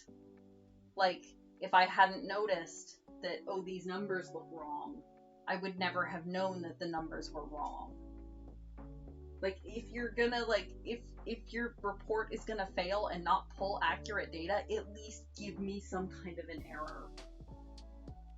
And their response was, oh yeah, we'll try to fix it in the next iteration. Until then, just don't pull reports for long time periods. Or you could delete some of your older records. Like, it's that easy.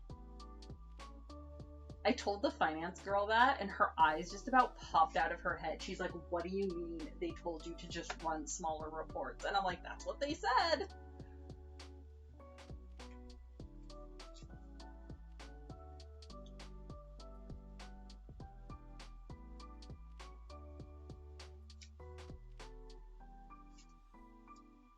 I mean, in fairness, we do have 10 plus years of student records that it has to go through, but we also have, like, we have things in place to mitigate that. We move accounts to inactive, and the reports are not supposed to be querying inactive accounts, specifically to keep the data sets smaller.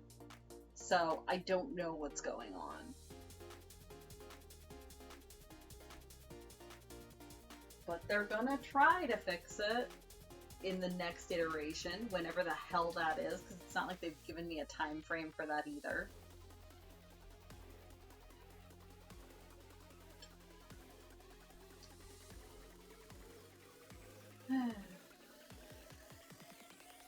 But of course, we can't exactly switch software, because that would be a whole other thing.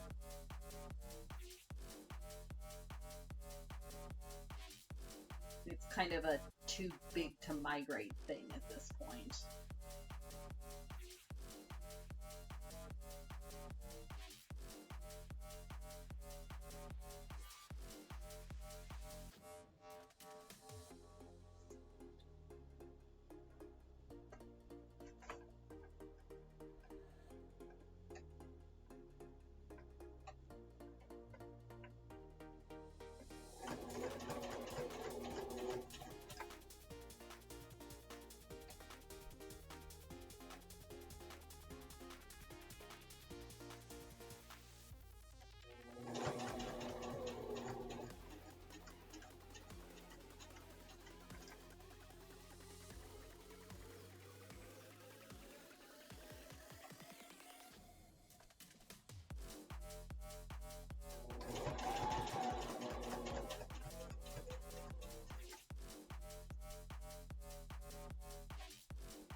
Yeah, I think that's part of the problem we're having with the software as well. Because it's a software that was designed for, like, managing the food programs at nursing homes, and we're taking it and applying it to an entire college campus. But again, it's like the only software that does all of the things we need it to do. Trying to find another software that actually fulfills our functions would be, and then actually getting the college to switch would be a nightmare.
Oh yeah, some of the Excel extensions are really nice.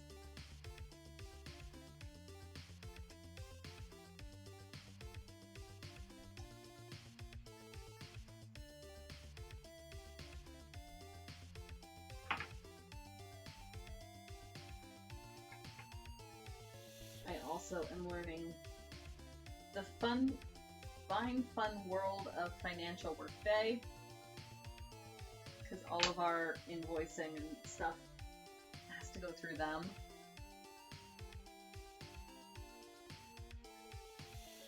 It's pretty close to the edge there. It's alright. It's fine. Totally fine. I know what centering is.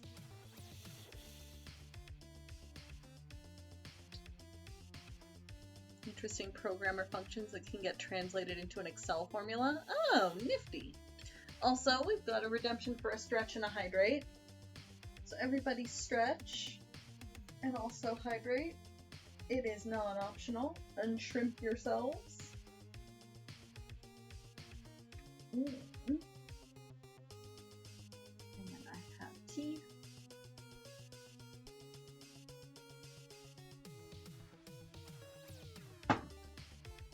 There we go. Could be worse. You could be using software designed for co-op programming as a way to streamline the design engineer process. Oh no. Yeah, that does sound painful. I'm so sorry. Also, yes, hi Mom. I'm working on Henry's blanket.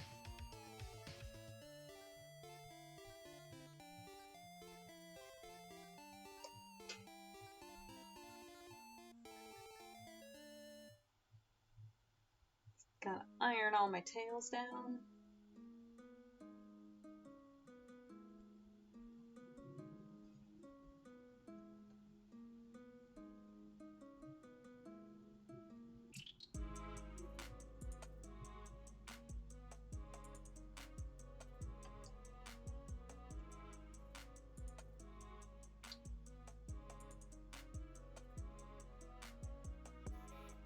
Also, I just looked out the window and it's snowing again.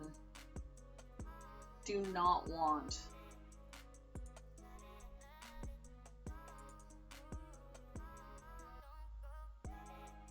I did do some dice bags.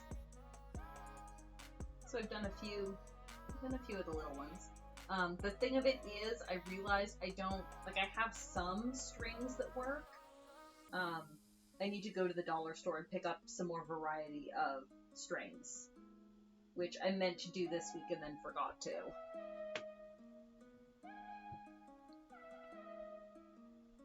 But since I also need to work on Henry's blanket, I just pivoted to working on that instead, because I actually have all of the pieces I need for that.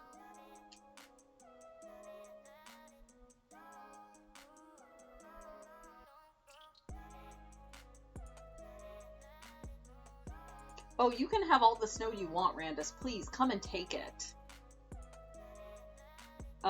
After stream, I'll go downstairs and take a picture of our back parking lot which is no longer a parking lot. It is just a mountain of snow where they have just been plowing all of the snow up into the middle.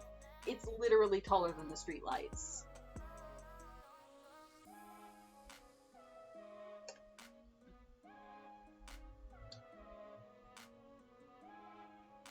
It is. It is no longer a parking lot at all. It is just a mountain range of snow.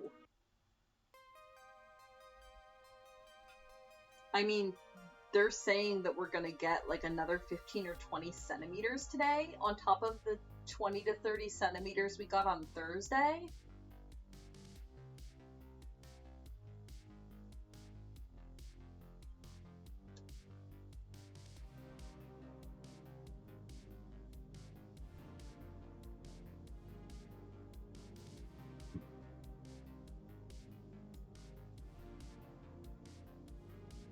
Oh, that's true. The border is a hassle. Let me see what I can do, Randus. I might be able to arrange, like, I don't know, a snow dance or something to send it down your way.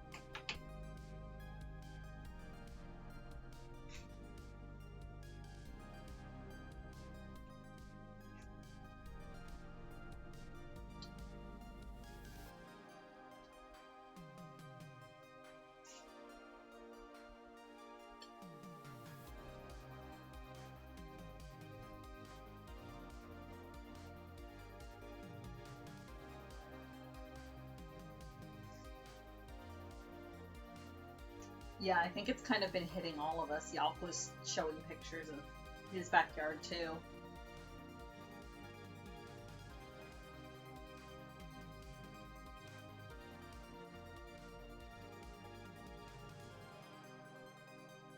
And of course, it's like the really tiny, like, crystal flakes, which you know means it's going to keep coming down for a while. It's really pretty to look at, but I don't like being out in it, and I don't like... People don't know how to drive in it, even in Ottawa. Nobody learns.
Would be able to do another, maybe one or two after this. I haven't actually been keeping track of how long these are taking me.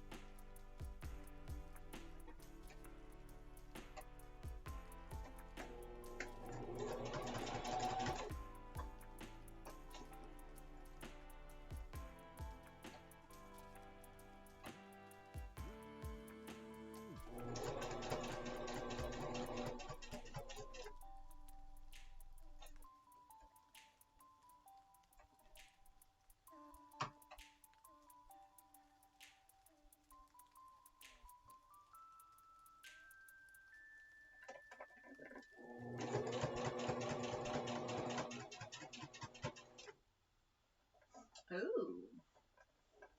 Interesting point of note. I'm about to run out of thread. I think I have another spool. But we might have a premature end to stream if I do not have another spool of thread. Pretty sure I do, though. I tend to keep one or two spares.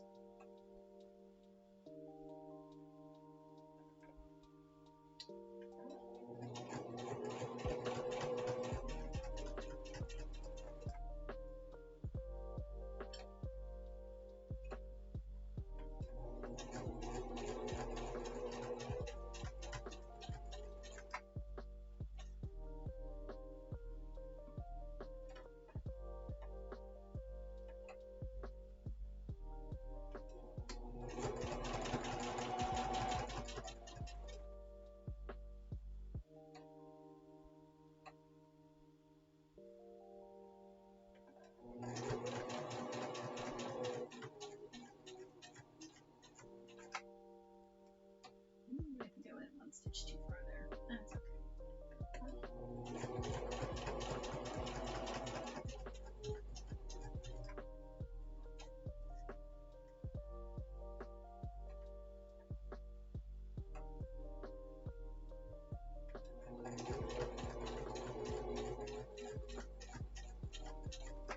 It's actually the really nice, satisfying thing about these stars.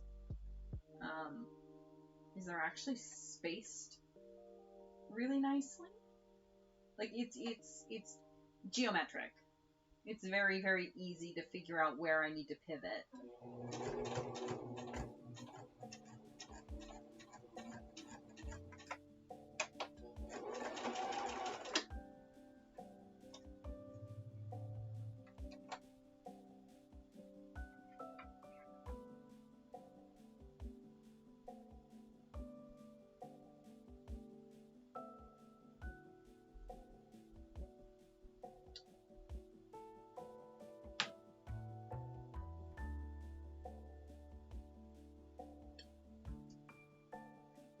Thread tail poking out here.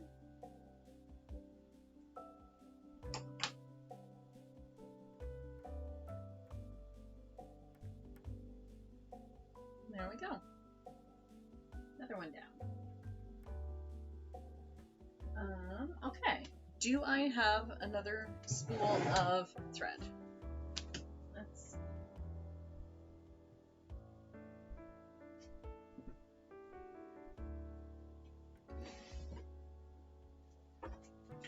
Aha!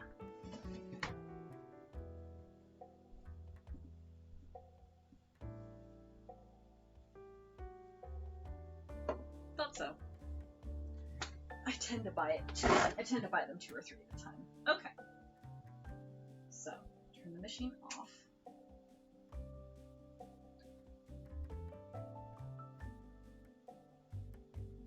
Let me see if I can.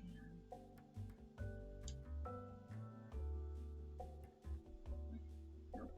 Turn that way. I probably won't be able to give you a good view on what I'm doing. I was gonna see if I could let you see what I'm doing when I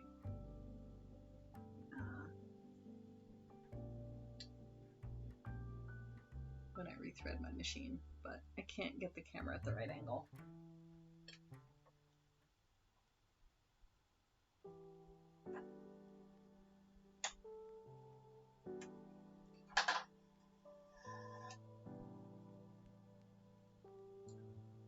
So there's a little thread left on this bobbin, but not enough to...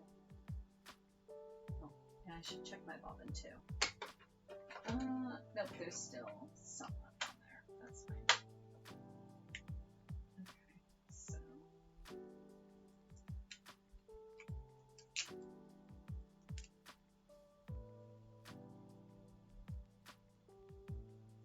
Take the tail out. There we go.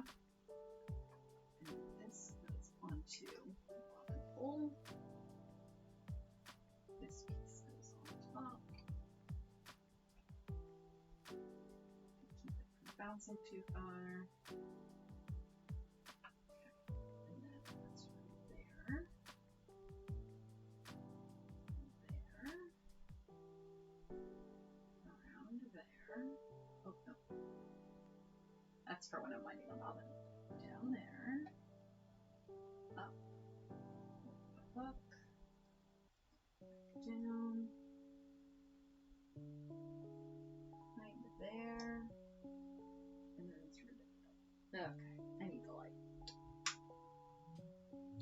technically you shouldn't thread your machine when it's on, but my foot is well away from the pedal.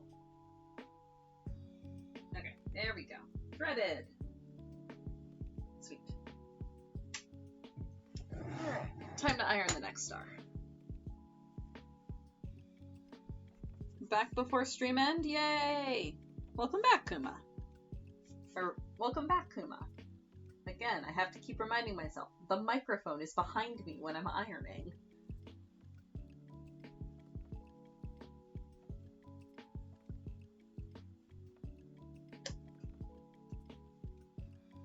Hopefully all of your errands were erranded.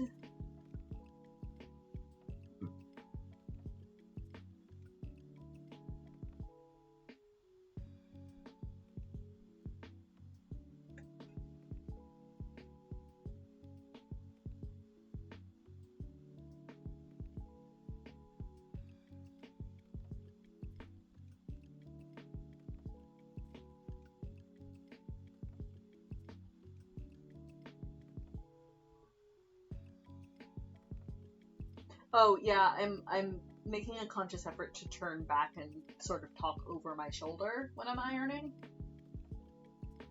I keep sort of half saying things to the window and then realizing, oh yeah, wrong direction.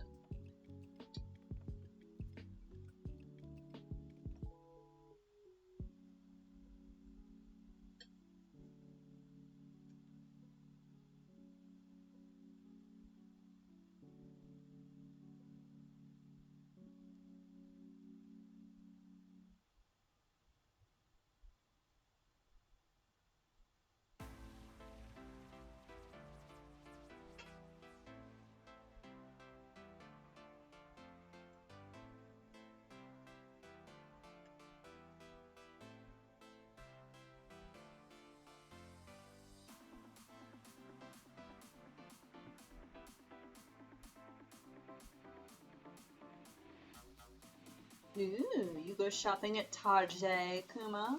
How sophisticated.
I mean, I've never really been a cappuccino person anyway around Kuma.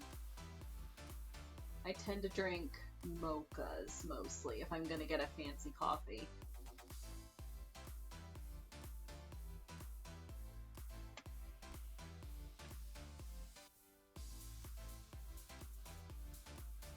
My usual ask is a white chocolate mocha, and then I judge you based on every other white chocolate mocha I've ever had.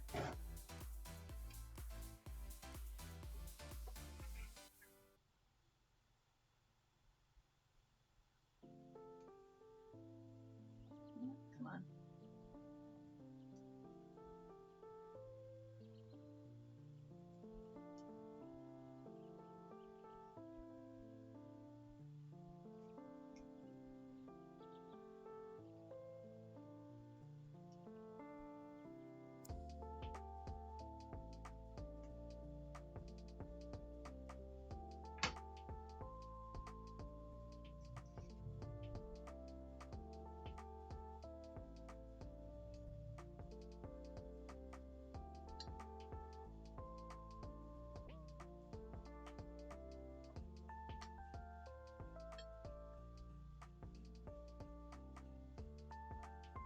More sugar than coffee? I mean, yeah, that's pretty typical of how I drink it.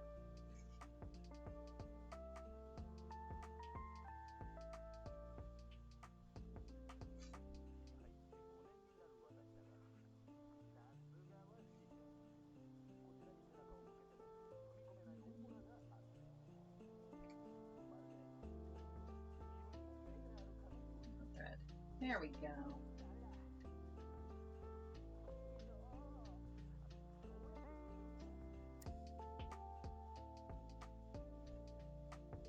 Hey, Dad. Hello, hello. I'm working on Henry's blanket.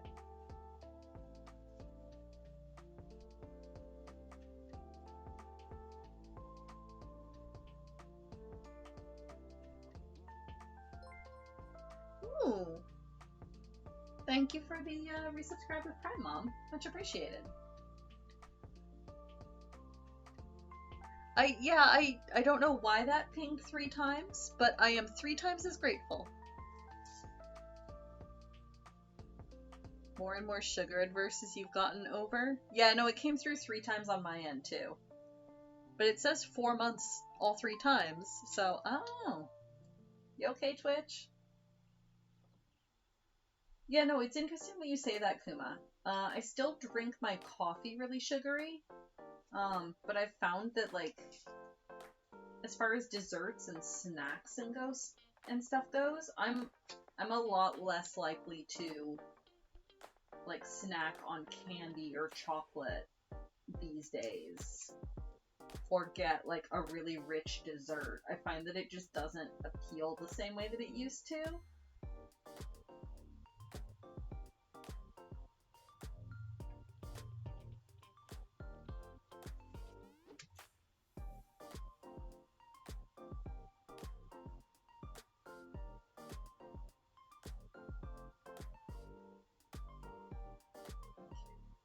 Get it roughly centered-ish.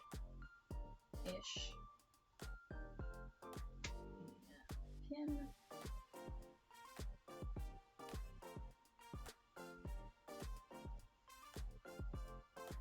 There we go.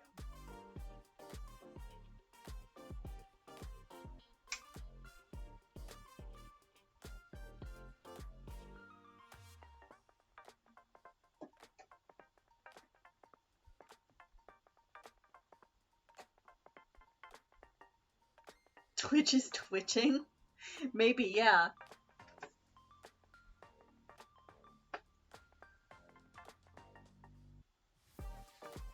Best chocolate is dark chocolate. Like, I know I said I like white chocolate mochas, but that's specifically in coffee. I actually am not a huge fan of white chocolate, like, candy bars to eat. I much prefer dark.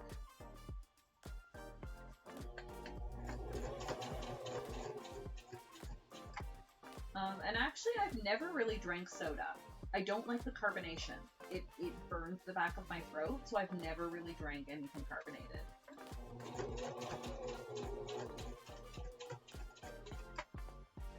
Now, don't ask me how much sugar goes in the sweet tea. But that's a different matter altogether.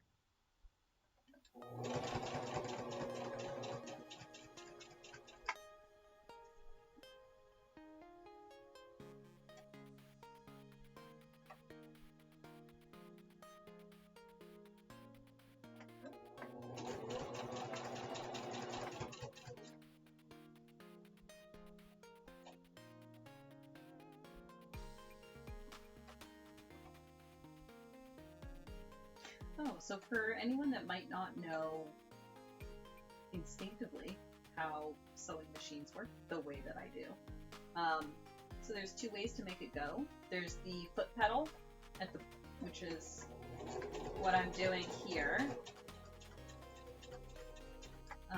But then there's also, when you see me move my hand around to the back here, there's also a hand crank.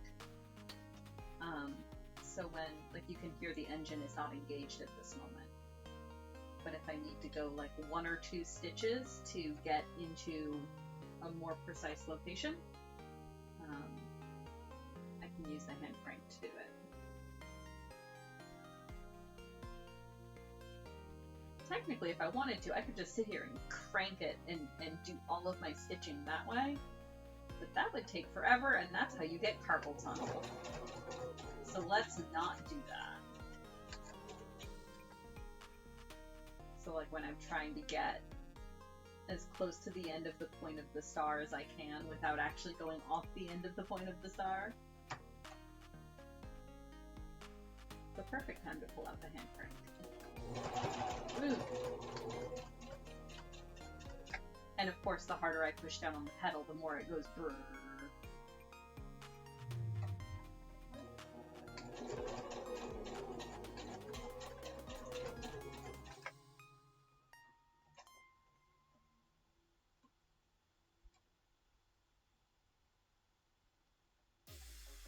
And then my little thingy back here is what, there's a little lever here that actually raises and lowers the foot. So that's what I'm grabbing at back here.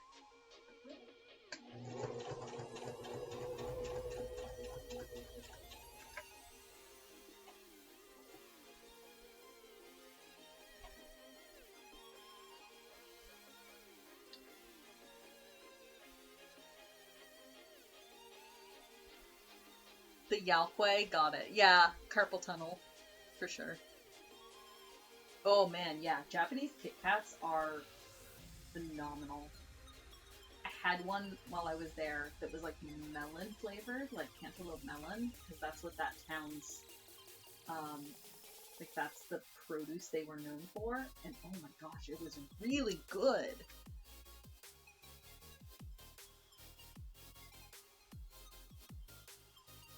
Oh man, yeah, big Asian markets. Because there are definitely Japanese snack foods that I miss that you cannot get. Like, even looking online, I can't find some of them because they just don't get exported, really.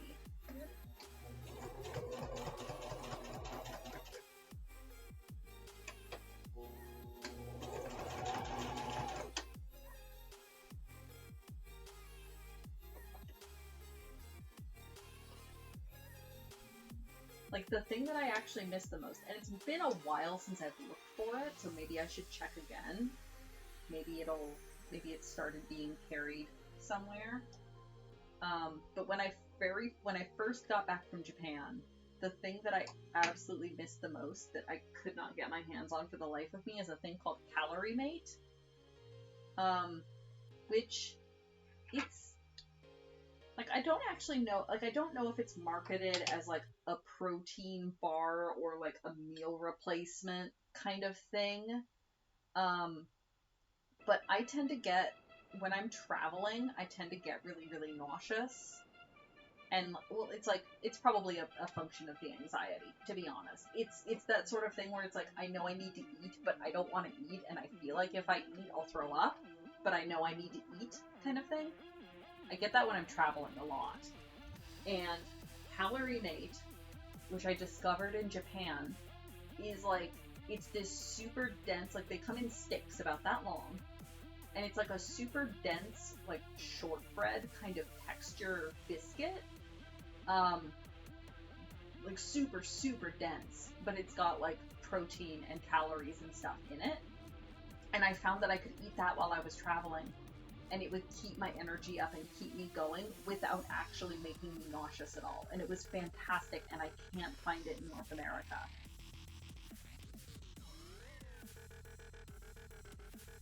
I've looked for it a couple times, like before trips and stuff, when I know I'm gonna, like, need it. I can't find it. Wait, are they British? Calorie Mate? I don't know. I only ever have found them in Japan.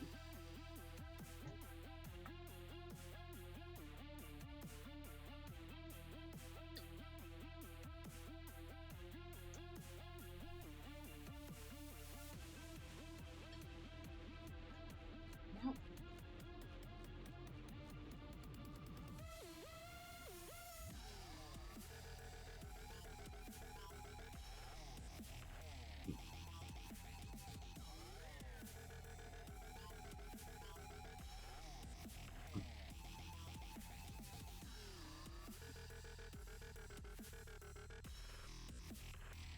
But I know it came in, like, a regular, like, neutral kind of flavor. It came in chocolate. And then I think it came in, like, a fruit flavor, I want to say. But they tasted, like, they had the perfect consistency of shortbread, and they tasted pretty good.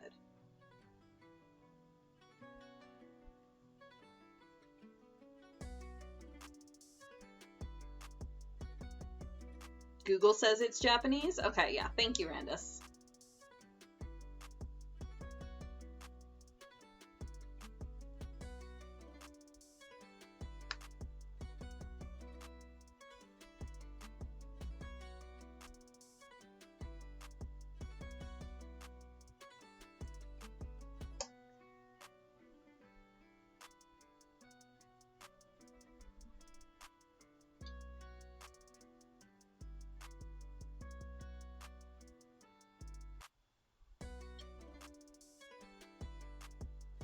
Oh yeah, it could absolutely. I could definitely see it being like a British influence, or like somebody from Japan took a business trip to Britain and was like, "Oh, this seems like a great idea. I love this little biscuit thing."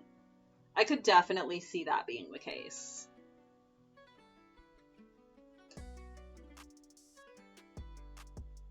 Cuz yeah, it is a very like shortbready kind of thing, which is probably why I loved it.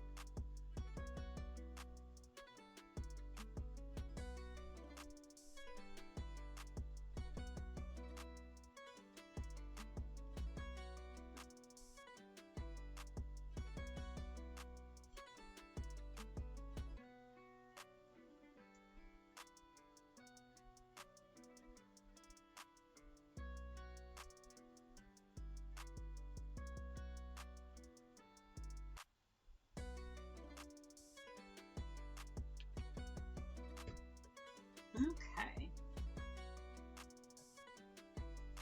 Take the papers out of this one and stitch it down, and then probably call it a day. I am quite pleased with the success of this venture. I'm glad my machine does not end up being as loud as I thought it would come across. So that means we will probably be doing more machine. I mean, the traffic is probably louder than the machine. But yeah, we will probably do more machine stitching in the future then. Especially since, like I said, I need to be finishing up this blanket and also the dice bags in the next few weeks.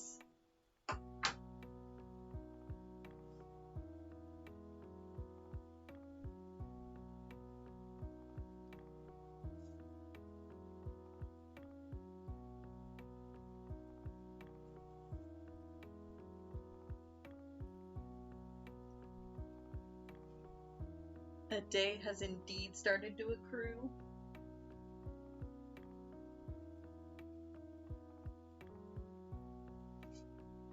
I mean, next session we might finally get to increment our D&D calendar.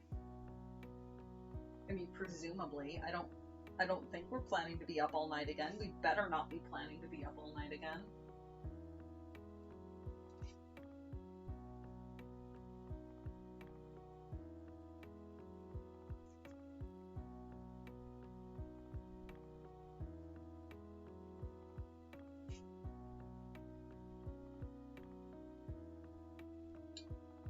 Already did. Alright, no going back. We have to go to bed. Go to bed!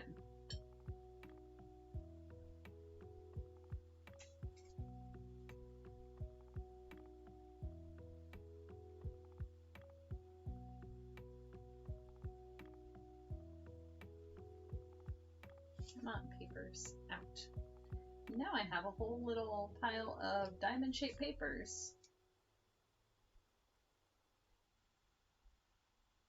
Sized for 5-point stars, with very few holes in them. I will keep them.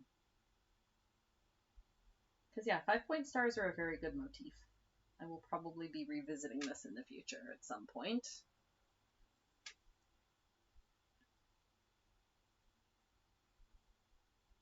Get it roughly centered. And pin.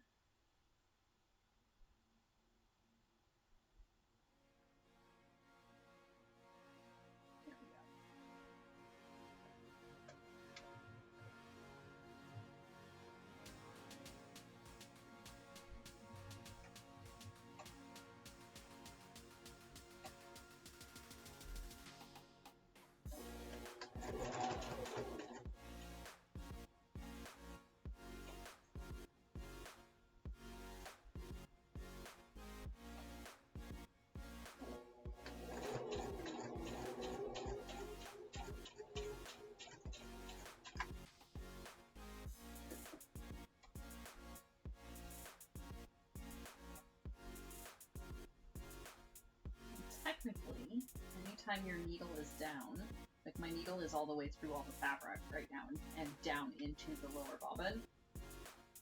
Technically, you shouldn't be raising your foot because it's too easy to yank the fabric and bend your needle, but it does make it very easy when I'm like pivoting around a point like this.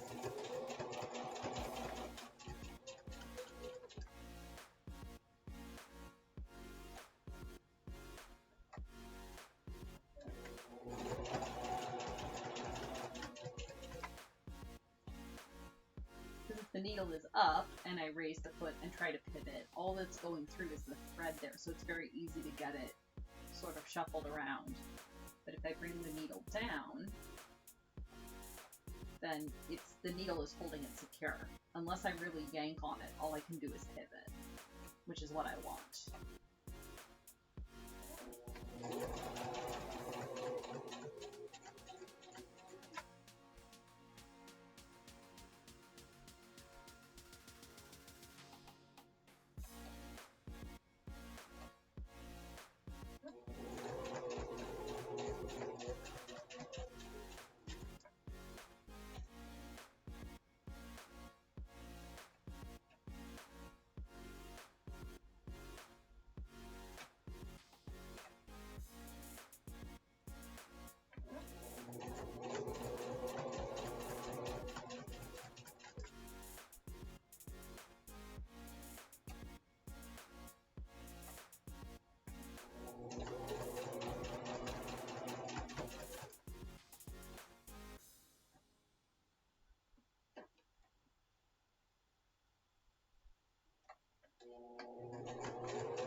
What fantastic timing.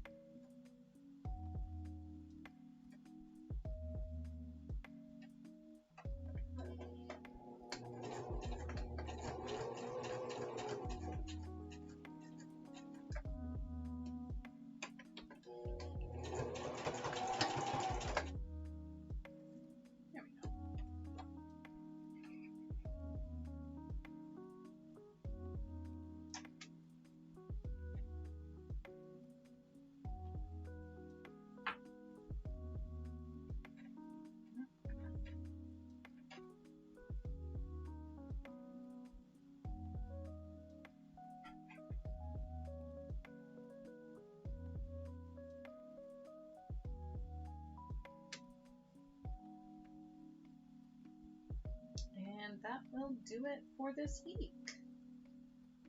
Thank you guys for coming and hanging out. I can't believe we didn't do any board games at all, but that's okay. I will go and do them now, off stream. So yeah, thank you very much for coming. We will... John just froze. What was that? That was my sewing machine, filtered through a microphone and whatever speakers Muja is using. Sorry, John. Aha! Now we have done a board game. Okay, I will go and do those right now, but I will turn off stream. But yeah, everybody have a good rest of your Sunday. I hope you are able to rest and relax. And I should be back on Tuesday night with something or other. Don't know if it will be... Oh, the clock? Yes, I have an Audubon bird clock. That is also a thing that goes off.